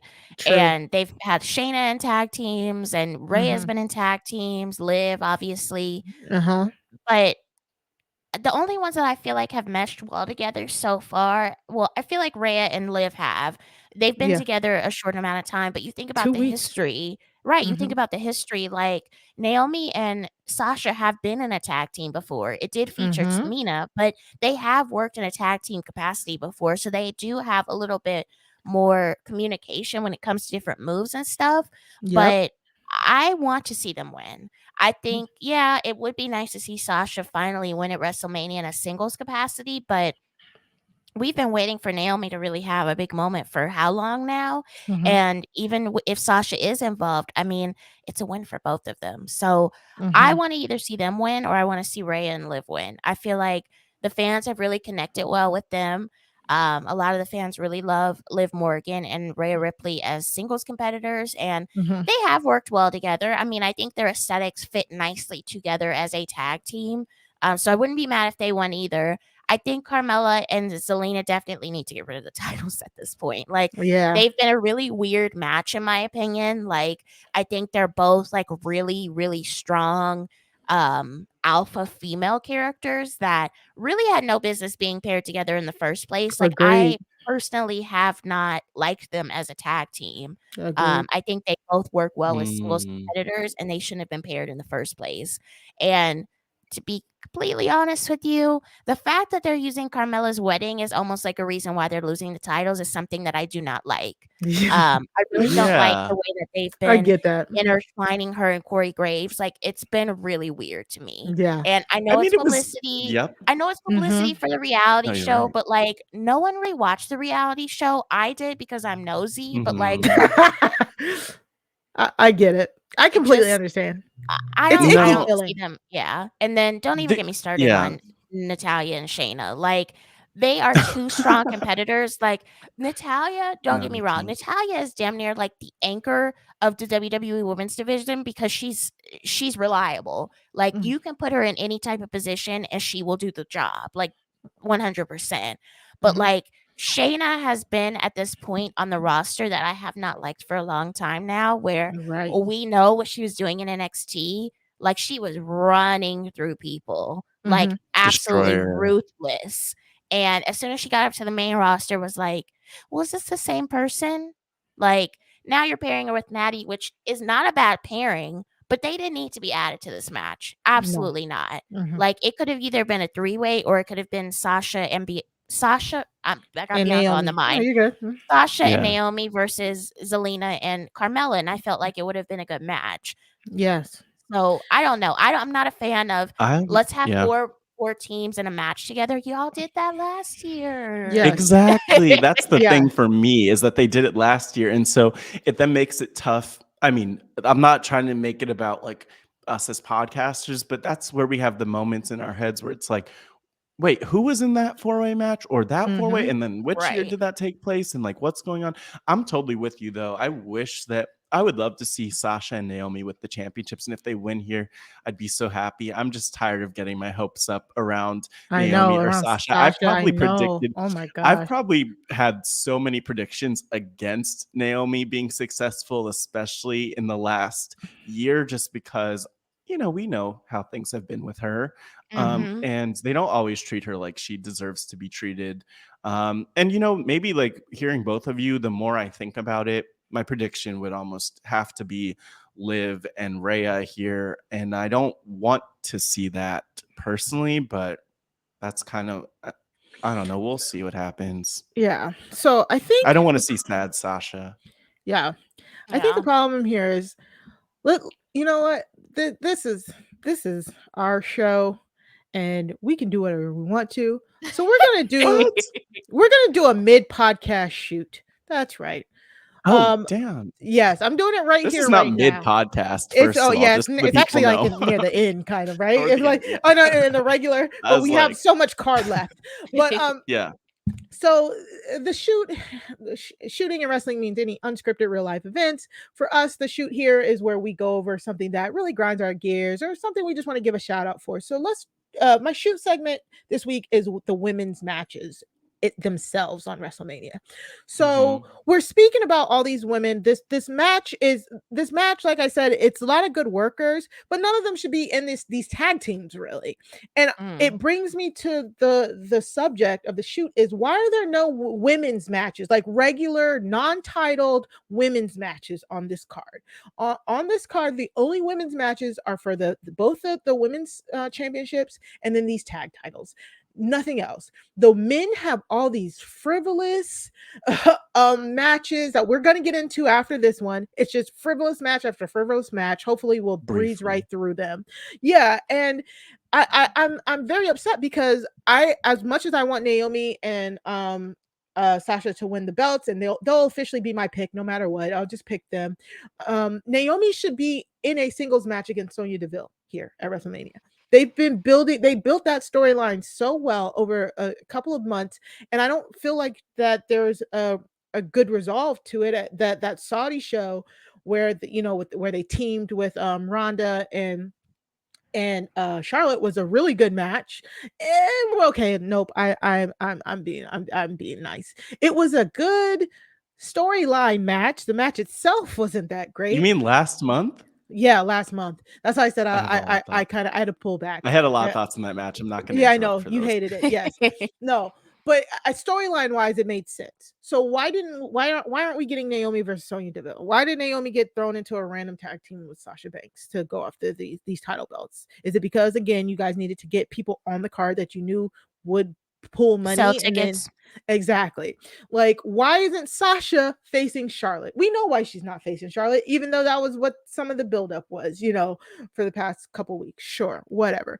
But it's like Liv and Rhea should be a solo star right now. So should Liv. Liv was doing really great there at the end of last year. Like Lo pointed out, like why are we now thinking that they might be the second best choice to win the tag titles? You know what I'm saying? Like this doesn't make sense after Rhea spent 6 months holding those tag team championships with Nikki ASH. Like it's just very annoying. And again, same things with Shayna Baszler. I didn't like Shayna's NXT run because I thought it was too dominant. So when she did come to the main roster and she was shown a little bit of vulnerability, and then she also showed her charisma, I was like, okay, this is a character I can get behind. I've never loved Shayna Baszler more than when she's been like on Raw and with her tag team with Nia Jax. I really love that run. So I don't mind that, but I still think she should be somewhere having her own feud, even if it's with Sasha or if it's with Naomi in a sense, like because they were kind of building that as well. It's just like, why are all of these women forced to be in this match where it doesn't truly make all that much sense, thrown together a month before when all these men can have all these random matches? Like, I demand women filler matches. I don't care what anybody says. Even if you call them filler matches, I demand them for the women. Am I off base here, Lo? No, it's interesting you say that because there was a rumor that there would be a women's battle royal at WrestleMania, and I read last night that now they're stating that there won't be because they don't have enough women ready to do the match. So, I mean, honestly, I would not even be shocked if they told us on Friday at SmackDown that they're doing a women's battle royal, or if they just throw it on the card because they just announced last night that they're doing the Andre the Giant Memorial Battle Royal on SmackDown with their U.S. champion Finn Balor in the match. Like, how do you not have your U.S. champion, your Intercontinental champion with a match at WrestleMania? I don't care if it's in the middle of the card. Those are your champions that should be represented at on the biggest stage of them all. So the fact that they just threw Finn Balor into a battle royal, like, make it make sense. Make it make exactly sense. But this I think match card I feel is like ridiculous. I feel like that going like back to Sasha, like I feel like that with Sasha, where they're like, how do we put Sasha in? Where do we put Sasha in? Mhm. You're totally, I 1000% agree with you, Mari, that we were expecting the Shayna Naomi match here. And like Mhm. part of me wonders if that would have happened if Bailey had been ready to return, or if someone had been ready to team with Sasha here, or if Sasha hadn't been Mhm. injured, maybe they would have built towards something, but it just feels off to me. And then, maybe like if Naomi and Sasha don't win, that to me would say, okay, this was not the plan, because it doesn't make sense to throw them together and then them losing. But Right. I'm 100% with you. And it has, more, maybe like a broader point. So one, yes, women's filler matches. Two, women's celebrity matches that don't include Ronda Mhm. Rousey. I don't know who those celebrities would be, but I know that Cardi B, I don't know if she's still Mm. pregnant or not, so She's don't at not. me. But she's not still pregnant, but she does want to beat someone up. So like maybe Right. she'll train one day. Maybe we'll get her in there. But I think like it really to me goes back to the storylines. Like, are you investing in women's storylines? Are you building up women's storylines long Right. term? They were doing some great stuff with Naomi and Sonya Fish. Deville for a while, and Oh then my it kind of God, it was just so feels like it good. was dropped, kind Mhm. of, or dropped too soon, especially when you're on the road to WrestleMania. So, They were you right know, there. They just we need the just final need like blow off more match. investment in building stars. And Mhm. Lo brought up the point earlier of Brock Lesnar winning and Ronda Rousey winning the Rumble and them not needing it. And I don't know if there's a fear of building stars or what that's about, but like that's what we need in order to have WWE booking more of these women's matches. And I think it's just like they need to look at their women as potential draws. Like they could have half of the card on Mania and still kill it, just like the men, and even better in so many cases. But What they're just not else? given that time and energy and investment.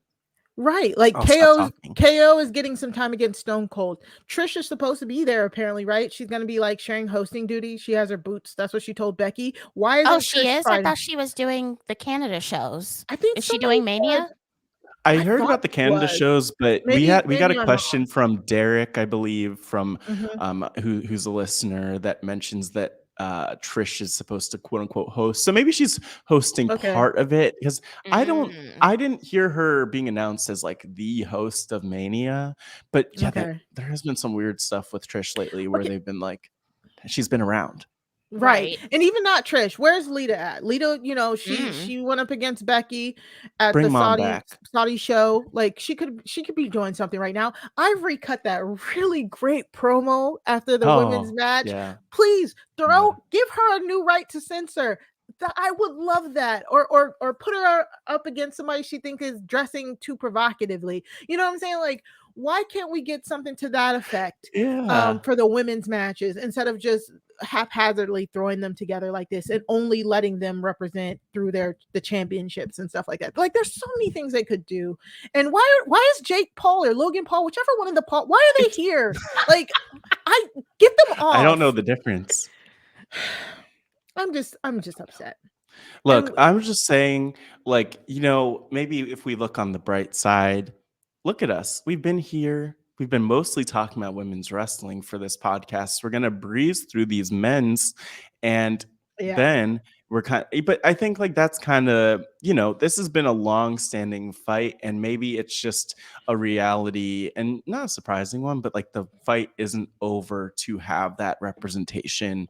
And even when we see that things are going well, that doesn't mean, some people say, oh, like problem solved. We had a show where a pay-per-view or a premium live event where half of the matches are women and half the matches are men. And like, that feels like progress, but like there's still work to do to actually make sure that they're regarded in, Mhm. At a similar level, that they're each getting merch. Like I went on and on about Nikki ASH not getting a Yeah, the mask on mask. WWE shop for a long time, Yeah. which was just strange to me. And I don't think that would have happened to, one of the men who was, but anyway, that's I just think like Yeah. just a reminder that there's so much more work to do. And, Yeah. hopefully WWE hears it and they hear how vocal people are about wanting more and Yeah. better. Exactly. All right.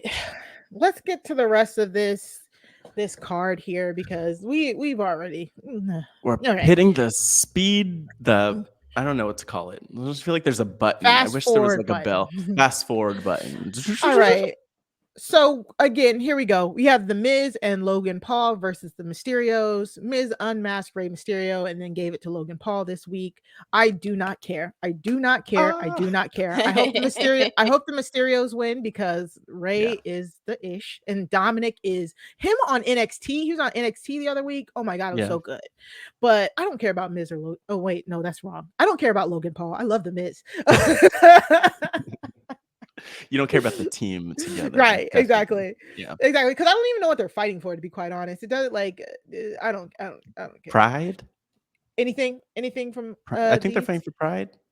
Pride? No. Their pride. Right. No, I'm good. Lo, you good? Logan. Wait. Let's see. What else? I have no thoughts on this match. Yeah, I'm like looking at their pictures. Like, let me see. Gowns. I don't know. Gowns. No. Yeah, I tried. All right. Next up, we have Drew McIntyre versus Happy Corbin. This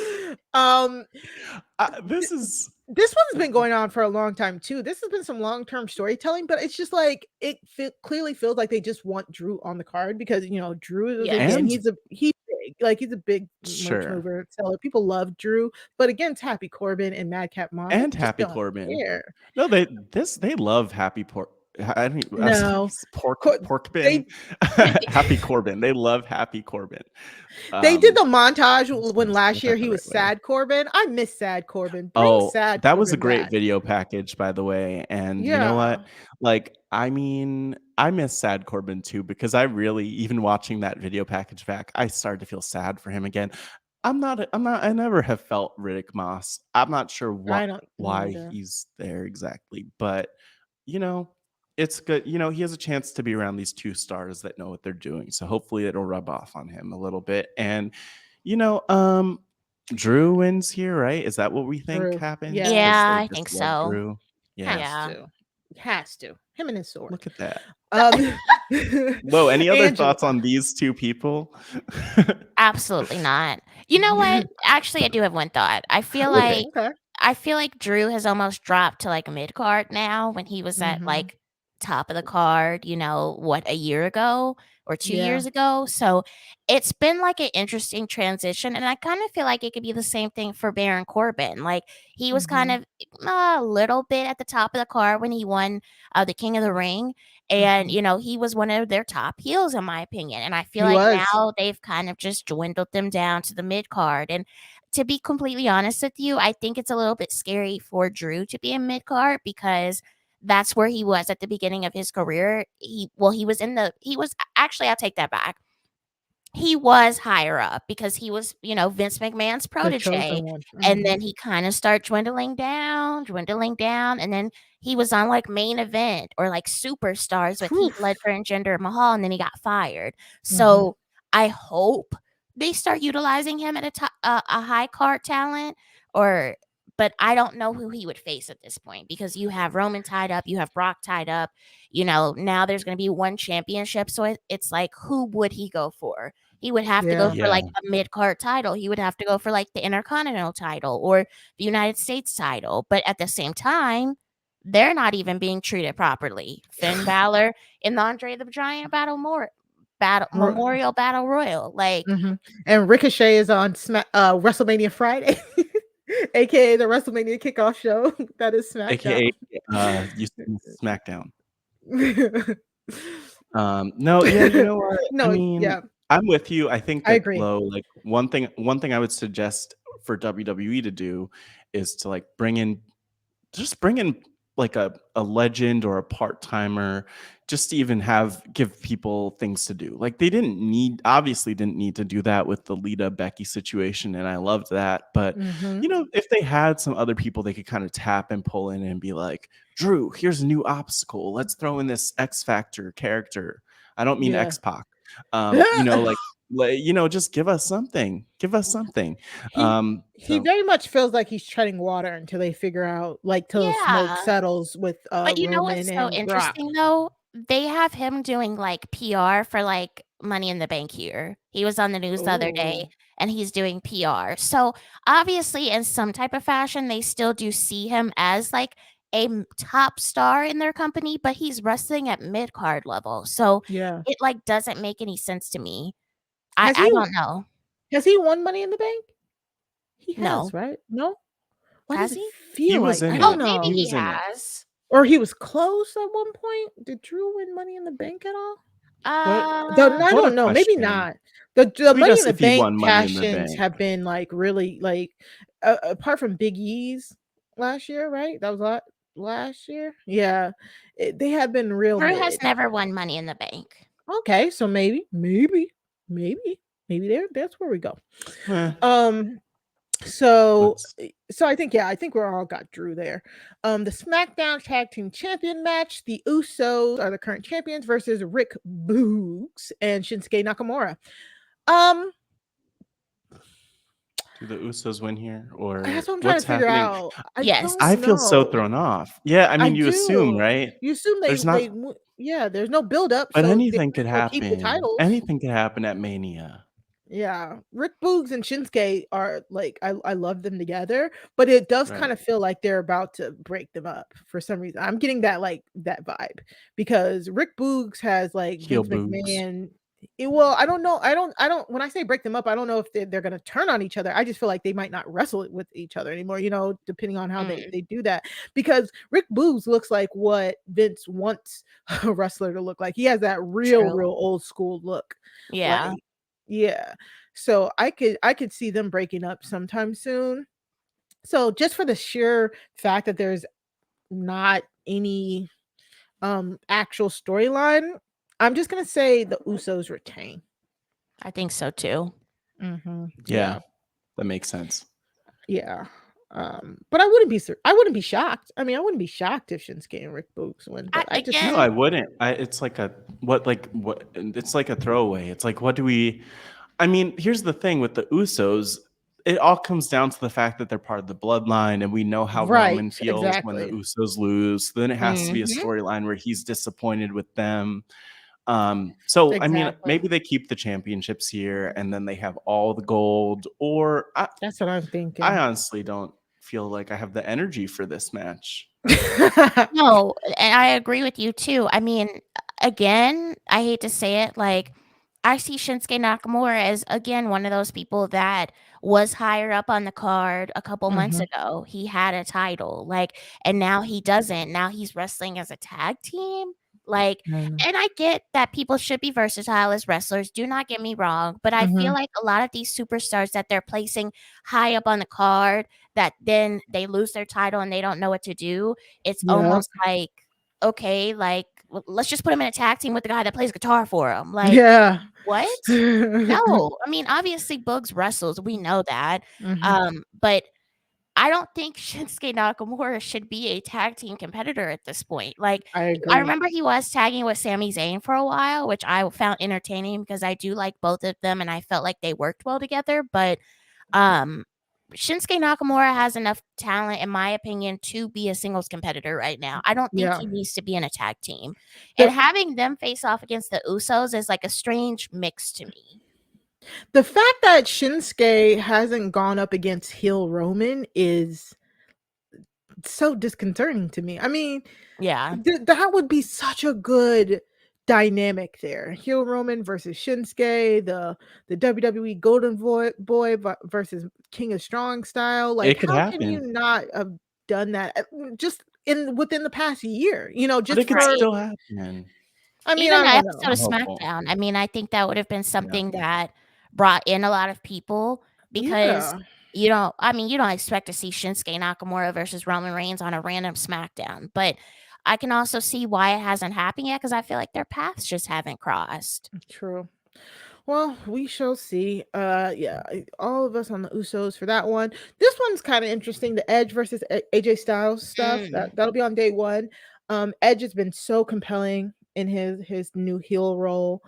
AJ Styles is AJ Styles, so I think this is gonna be. I think AJ and Edge, they're both older, but AJ can carry a match. Like, so I'm very much looking forward to the match, but I'm definitely looking forward to Edge's edge, the heelness to come back. So who's gonna win is kind of tough here. Oof, this is weird. It's tough. It's very tough. I guess I would give AJ the win only because I do feel like Edge has been getting one over on. I mean, even just from the beatdown from when the match was decided and announced, like Yeah. we've been getting a lot of Edge looking good. I think AJ could use just a nice like face WrestleMania win in general, especially because we had this like year or so where it was all the Amos stuff going on, and so just like kind of build him up and reestablish that he doesn't like he's not here, he's not playing games. He is the champ that runs the camp, or whatever he'd call himself, because he doesn't have the championship. But I think that's why I see this could be the match. I don't think it would be my match of the night, but it could be the match of the night, whatever night it's on. It is on day 1, so. Ooh. Yeah, I know. Like, Bianca. Becky and Bianca. So I take that back. Right. But I mean, it could. But I did, when I saw this on paper, it's like this would be an awesome match. Exactly. In theory. Lo, any thoughts before I move on? I think this is one of those ones that people considered like a quote unquote dream match. I mean, these two competitors have been huge superstars in their own right. You have AJ Styles, who did a lot of work in TNA and then came over to WWE and has still made an impact. No pun intended. While he's been, in this company, but you also have Edge, who has just come back to wrestling pretty much, and now he's facing off against AJ Styles. This match, I think, probably would have hit differently if it was like 10 years ago. I think now that they're older, I think a lot of people, they still want to see the match because it's two superstars that, are great. But I feel like Edge and AJ Styles are not at the top of their game at this point. Like, we needed like rated R superstar Edge, like 2006 dirty heel versus like AJ's clean AJ Styles from like Impact, who everyone just loved and adored because he was so talented. He was a TNA original. That's what we needed. These men, they've been through a lot, injuries, stuff like that. And now it's like, okay, now we're bringing them in to do this match. I think it'll still be a good match, but it won't hit like it would 10 years ago when they were at their prime. Good point. Well, damn. Yeah, and it's interesting because I'm a big fan of like the, people age like fine wine, to loop in the Wrestling Winedown connection here. And I think that I'm sure that they're better in certain ways. Like I always feel like older people in the wrestling tend to give these better promos. Like they just get better at promos, understanding how to like psychology. Yeah. Like for instance, Lita was someone where I was like, damn, there's just some good promos, and she was never like the promo person, right? And so I do feel like with AJ and Edge, they could have really had the benefit of a strong storyline, but they didn't really get that storyline and that long-term storytelling, and Edge does a really good job of like sucking people in. But yes, from a match quality perspective, I 100% agree. Like 2005 Edge versus 2005 AJ Styles, when they were both probably maybe even arguably at their hottest, or at least peaks for each of them, could have been really powerful. Even 2010, to your point. So I mean, we'll see what we get, but you summed up exactly how I'm kind of feeling about this match. Yeah. Nice. I agree with all of that. So next up we have the so Stone Cold Steve Austin will appear on the KO show hosted by Kevin Owens. KO did do a very funny bit on Raw this week where he came out dressed as Stone Cold. He hit the music. I like that he hit the music twice and everybody thought that Stone Cold was coming out. People are hilarious. It is so funny though to watch that. It's hilarious to like just him punking people out. My only thing is I wish he actually would have shaved his head. I wish he would have actually No, moved this. no. I'm cool with Just the to ball commit cap. to the bit. Commit No, to it's the a bit. bad No, ball it is, cap. don't overcommit to the bit. No, I thought that was expert level of trolling. So I'm such a fan.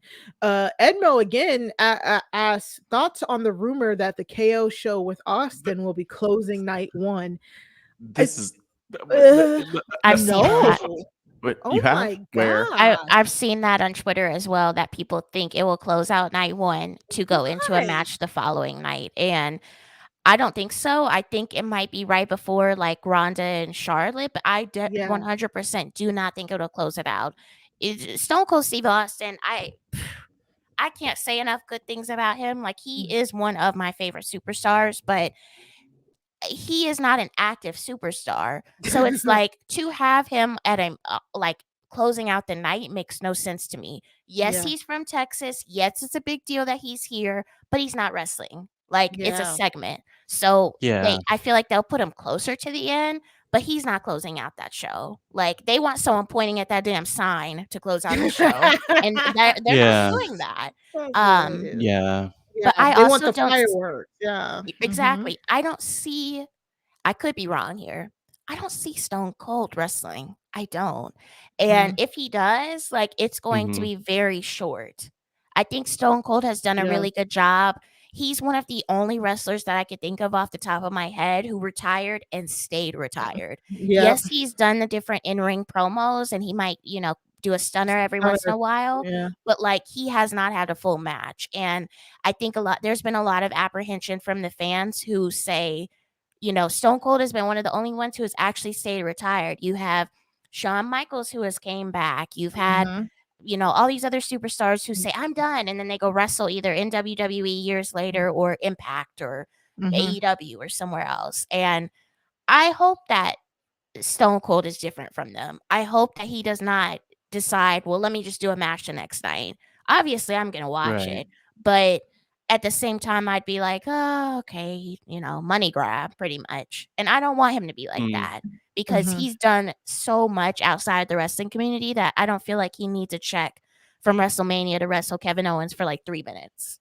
Yeah. He gets checks from I- WrestleMania, I'm sure, even when he's not there. I would love to know how much. I legitimately would love to know how much Stone Cold makes from WWE each Like the year merch, now. yeah. And I'm I'm sure not he even makes a talking about ton. the Legends deal. I'm just talking about like all of like the royalties from things. Yeah. And Oh, even yeah. merch. Even still merch. Like, and what? the shows, all of his tape library and all of that. Yeah. Yeah. How cool would it be if Stone Cold like comes out on KO show night one, and then KO has to wrestle like a proxy the next night or something like that? Like, it would really depend on who it is. But I agree. I'm not sure if I really want to see Stone Cold like Seth. wrestle an actual match. Like, I would much rather him be like, hey, you go wrestle this match for me, as long as it made sense. Maybe Braun Breaker. No, just like I don't know. But that would be kind of interesting, I guess. Oh, well, no, never mind. Continue. Sorry. We We have not talked about Seth Rollins. No, we haven't. Yeah. We can put him here if you want to. Yeah, because he has no match technically, because he didn't beat AJ Styles for a spot, and he didn't beat Kevin Owens for a spot. So he said on this past Raw that he will be on Raw this week. He's basically hijacking the show until he gets a WrestleMania opponent.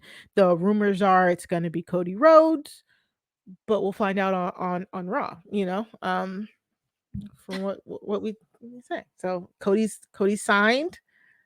That's the rumor on the street, is that he is signed. Yep. That is the. Did somebody make up a card already? Who did Check that? out YouTube for a bootleg graphic of Cody and Seth.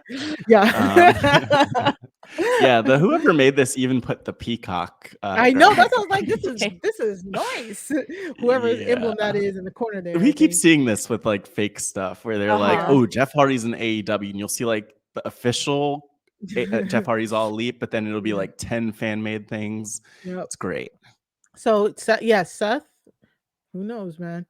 Next up, we have Pat McAfee and Austin Theory on day 2.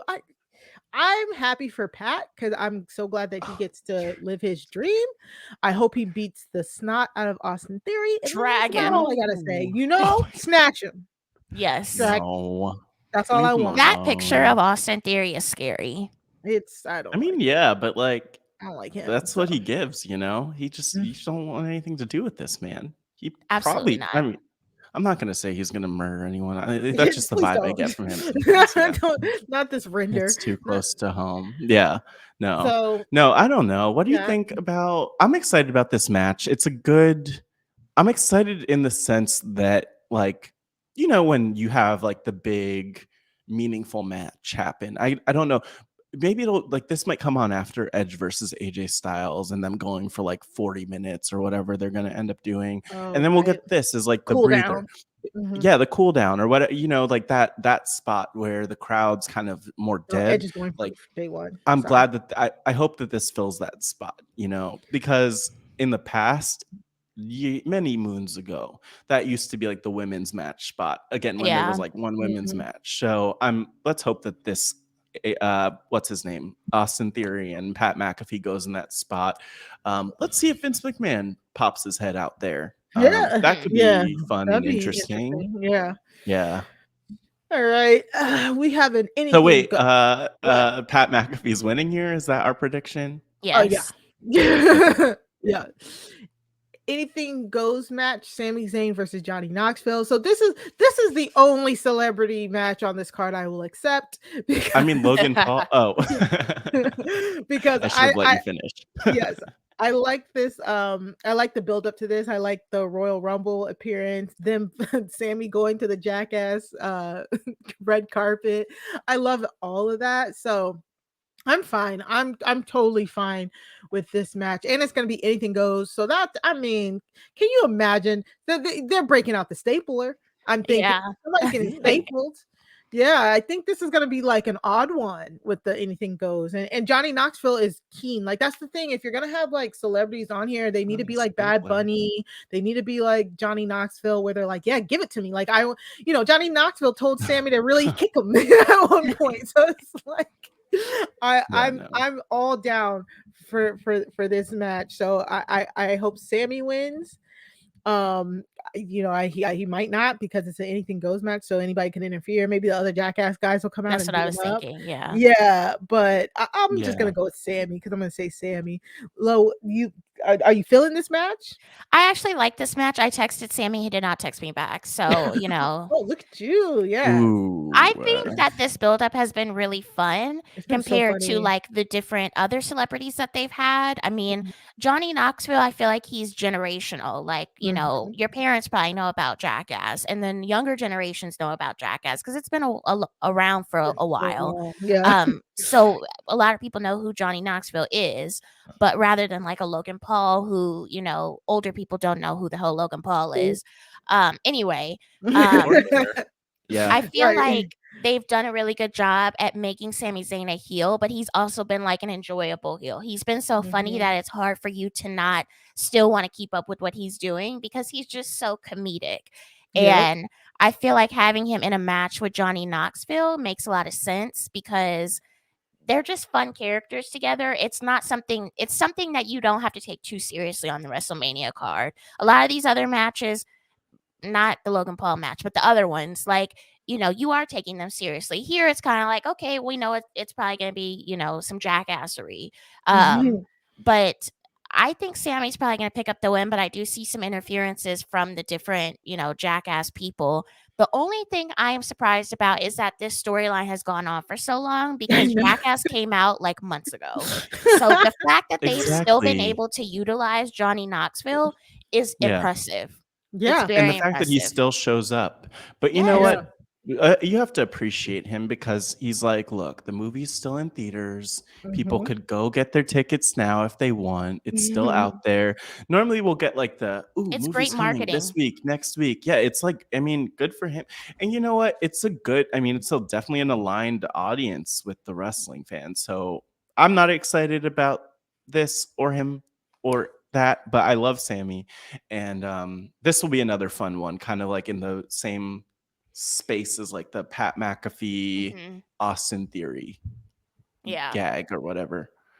Yeah, I can definitely see this being played for laughs instead of like blood and guts. It's gonna be really like funny, weird stuff they might use. So they're gonna bust out a shopping cart at some point. I'm thinking, Oh, if there's not a shopping cart, then what are we what are even they even doing doing? here? Yeah. And then finally, we got to talk about the Raw Tag Team Championships match. RK Bro, the current champions, versus the Street Profits versus Alpha Academy.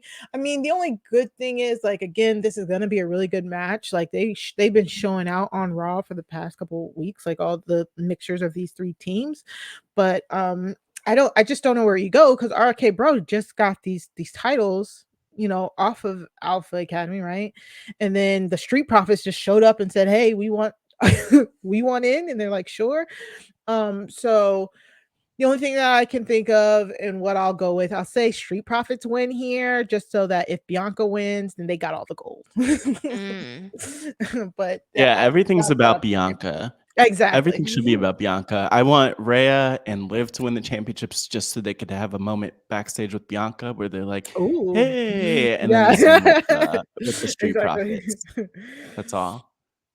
Yeah, this is a fun one. I mean, I said it last week. Chad Gable has been doing like So good. some really strong work, and even like outshining Otis from a character perspective, which is Right. notable, I'd say. Very I'm notable. excited for this, and I'm glad that it's only these three teams and not like let's just throw in the kitchen sink while we're at it. Yeah.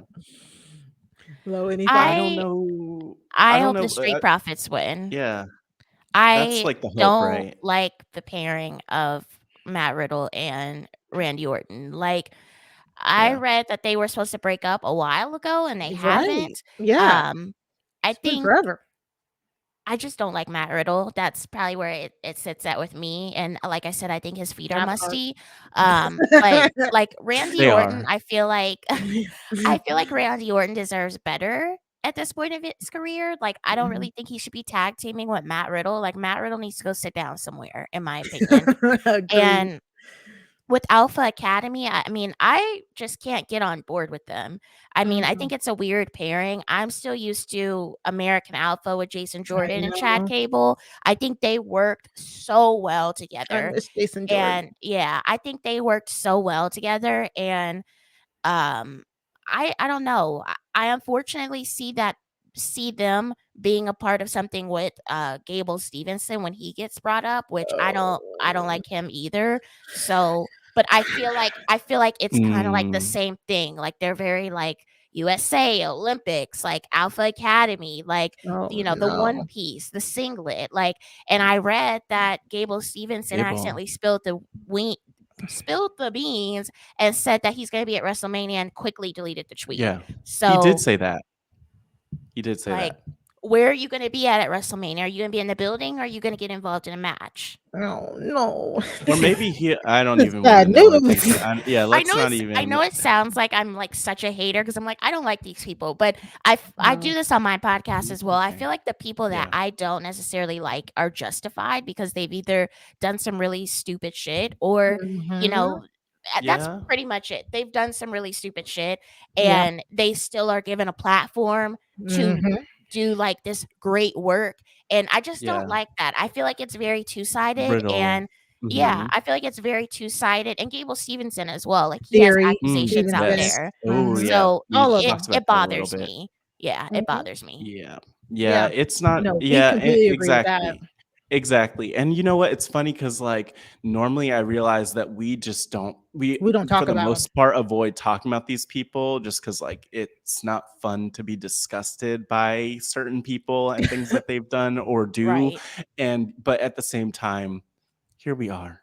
Because we're they have a reviewing match the going on. card. Well, And I you feel know like what? It is kind of wild. Like, why would they invest that energy? This is like a secondary shoot to what we were just talking about, the women's stuff. But it's like, I'll never understand why WWE invests energy into people who are like so problematic, but they don't need to do that. Yeah, They really don't. I feel like other companies do it as well, but I think WWE 100%. as one of the largest wrestling companies that there is should be holding themselves and their superstars accountable. We're in 2022, like we're still doing the same shit that we've been doing for years. Like it almost reminds me of Exactly. like the wellness policy. Like, Yeah. you know, Mhm. it's similar, like because they do not hold these superstars accountable. Like now, if you notice, no one gets suspended for wellness policy. Yep. Like I can't think of the last person who got suspended for wellness policy Randy Orton. infractions. Okay, Randy Orton, because he was probably smoking weed, to be honest with you. But like no one else has been suspended. And I find that extremely odd.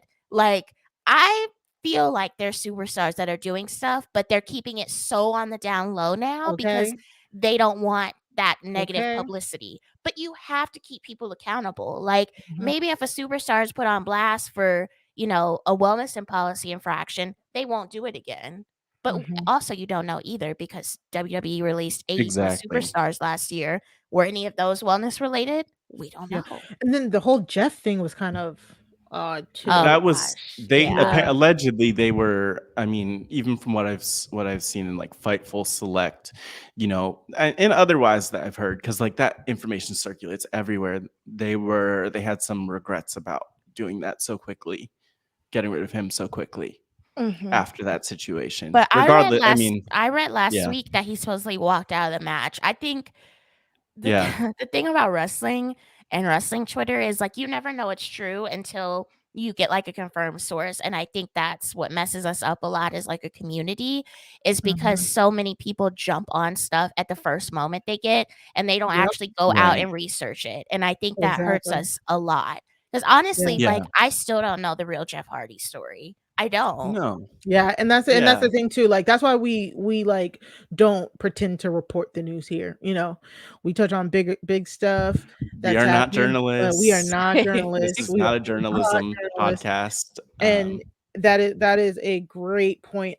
Because also with wrestling, it's like they're at places, they're at different companies where they can't even talk about stuff until they leave, and then once they leave, it's kind of like, well, how truthful is this? Because now are you kind of upset because you know when Mhm. you left? It's like not saying, not trying to discredit any of their experiences or anything like that, but it's just like it's such a weird world of, oh, this is what I heard, oh, this is what I heard, but then card subject to change. So even if whatever you said, you heard, you thought that was correct at the time, card subject to change. Oh, now it's different. You know what I'm Right, saying? right.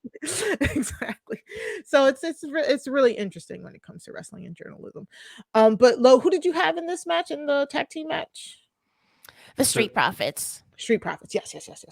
So hopefully Yes. Bianca and her men have all of the gold, baby. Aw. And if she wins first, wait, what night is this? Let me see. Night 2 is what Night we two. I Oh, have. dang. Yeah. Okay. So, well, I mean, she'll go. Maybe. Okay. Well, whatever. We'll see. Maybe she'll come out to the Come ring. out to She'll the have ring her with them. braid in her Yeah. hand because And Becky they'll cut lift it her off, but up. she'll also have her championship in her other hand. Stop And it. God, I would be All so right. upset. We would Well, have to have a conversation about if we could keep watching at that point. But we'll get there. We'll cross the bridge when we get there. that's it. Oh, That is the that is it. WrestleMania 38 card. Let me just quickly go through what the proposed day and nights are for these matches, apparently. So on day one, we have the Right. Raw Women's Champion match, Becky Lynch versus Bianca Belair. We will get the Miz and Logan Paul versus the Mysterios, Drew McIntyre versus Happy Corbin. We'll get the SmackDown Tag Team Championship match, the Usos versus Rick Boogs and Shinsuke Nakamura.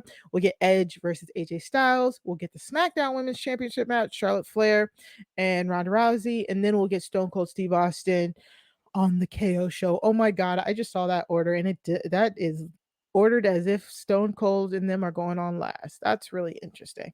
Okay, and that's like 8. Let me just count that. I think that's like 8 matches. 1, 2, 3, 4, 5, 6, 7, 8. Yeah, that's like 8 segments, while day 2 so far only has 5 on here. We have the title versus title match, Roman Reigns, the Universal Champion versus Brock Lesnar, the WWE Champion.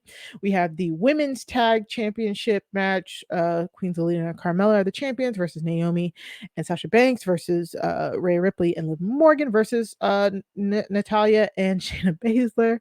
We got Pat McAfee versus Austin Theory. Sami Zayn versus Johnny Knoxville, and then the Raw Tag Team Championship match, RK Bro versus the Street Profits versus Alpha Academy. So they're gonna have to add the Seth stuff, I'm assuming. Right. That's probably that. Maybe that'll go on day 2. And I feel like they definitely. might add a US championship match or an intercontinental Right. championship match. So maybe Mhm. that would go Like on day Finn and 2. Well, but that's Damian the thing. Yeah. Priest. For Intercontinental, Ricochet going on Thursday. For so far for the US, Finn being in that battle royal, gonna be in that battle royal. So Yeah. man, like I don't know, man. That's weird. But that's again so far 5 matches on day 2. So I don't know. That's a little weird. Low, thank you so much for joining us. This was a long one. We got into it. I love getting in depth. We're so sorry it went a little bit over, but I mean, I enjoyed this. This was such a fun podcast. Can you tell the people where they can find you? You know, shout out all of your plugs. Let them know what you're doing, what you're up to. Yes. So thank you guys so much for having me. You can find Wrestling Winedown on anywhere you listen to your podcasts, including Apple Podcasts, Spotify, Google Play, iHeartRadio. We're also on Twitter and Instagram at WWDCAST. We do have our Wine 316 shirts, but we will be selling them on a different website soon. And we also have our Black Wrestling Queen shirt, which is available until the end of next month. The link is on our Twitter as well. Nice, nice. Matt, where can the people find you? The people could find me here on the Wrestling RHAPup each week with you, Mari. Just a reminder to folks that we will have our podcast next week following up on WrestleMania. Or no, next week is WrestleMania. So we'll be doing the stereo recaps live Raw each night after Mania, when we're probably insanely tired and possibly insanely frustrated, depending on what happens that night, or insanely hyped up from what happened that night. And then we will also have our show that following week, and then we'll be off for about a month for a little bit of a break, just like to remind the people, just so they know, so they're not worried about our whereabouts. Other than that, you could find me right now. Well, I think I don't know if I said Matt Scott GW on the social media. And the other thing is, I over here on RHAP as a podcast will not going to announce it yet. I'll probably announce it next week. But I have a Survivor podcast coming up, so doing some Survivor 42 coverage of that for the people of RHAP as a podcast. So I'll mention that later when that's announced and confirmed. But yeah, that's what I've been up to. Mari, tell all the people where you've been up to. You've been everywhere, is what I've seen. Been a little busy.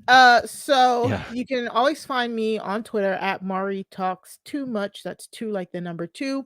Of course, we're here every week on the Wrestling RHAPup until we are not here. Like Matt said, we will be going on a hiatus for a month. And that'll be after our April 9th show. I also will be, I'm on post-show recaps on the Atlanta podcast. Me, Chappelle, and Latanya Starks are covering Atlanta. The season 3 for the series premiere and episode 2 came out on Thursday. So we're going to be breaking down those wild episodes. So go to postshowrecaps.com and check us out on the Atlanta feed over there. That's going to be fun.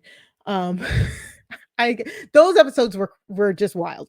But so I just had a podcast launch and debut. Me and Sarah Carradine will be taking down your favorite true crime properties over on the Crime Scene podcast. That's Crime Scene SEEN podcast on the RHAP network. We are bringing True Crime Tuesdays to RHAP. We dropped our first and second episode. We have Bad Vegan review over there on a crossover episode with Nothing But Netflix. And then we also had an episode where we reviewed a Unsolved Mysteries, and a really old episode of Unsolved Mysteries. So go check us out. You can find our podcast by going to robhasawebsite.com/crime feed. That way you can subscribe wherever you get your podcasts. Check us out. It's where we will just be basically reviewing true crime documentaries, docuseries. It's like we're not about to solve any murders over there. We're just going to be talking about. I know we're just going to be talking about different true crime stuff that we watch and rated on how they presented the case, how they talked about the victim, how it was covered in the news, stuff like that. So please go check us out over there. And I just remembered, Lo, you said you like reality TV. What are some of your favorite reality TV shows, real quick? I like Love is Blind. I go back and watch some of the older stuff. So I went back and watched Flavor of Love like a couple weeks ago. Oh yeah, Rock of Love, Daisy of Love, love all of it. Shot at Love with Tila Tequila.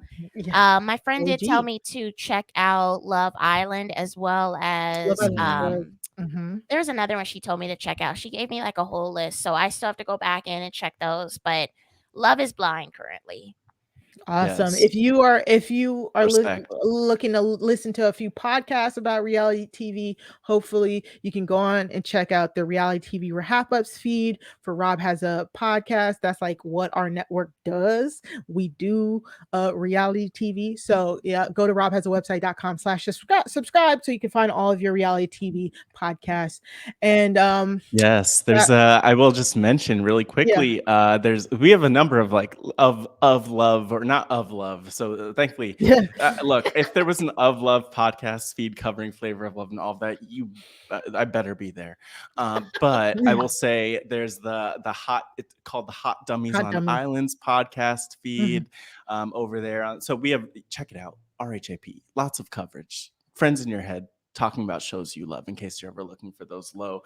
But thanks again for being here. Yes, thank you for having me. Thing with us. All right. Thank you for coming on the Wrestling RHAPup. And remember, wrestling is for everybody, but not all wrestling is for everyone. Bye, everybody.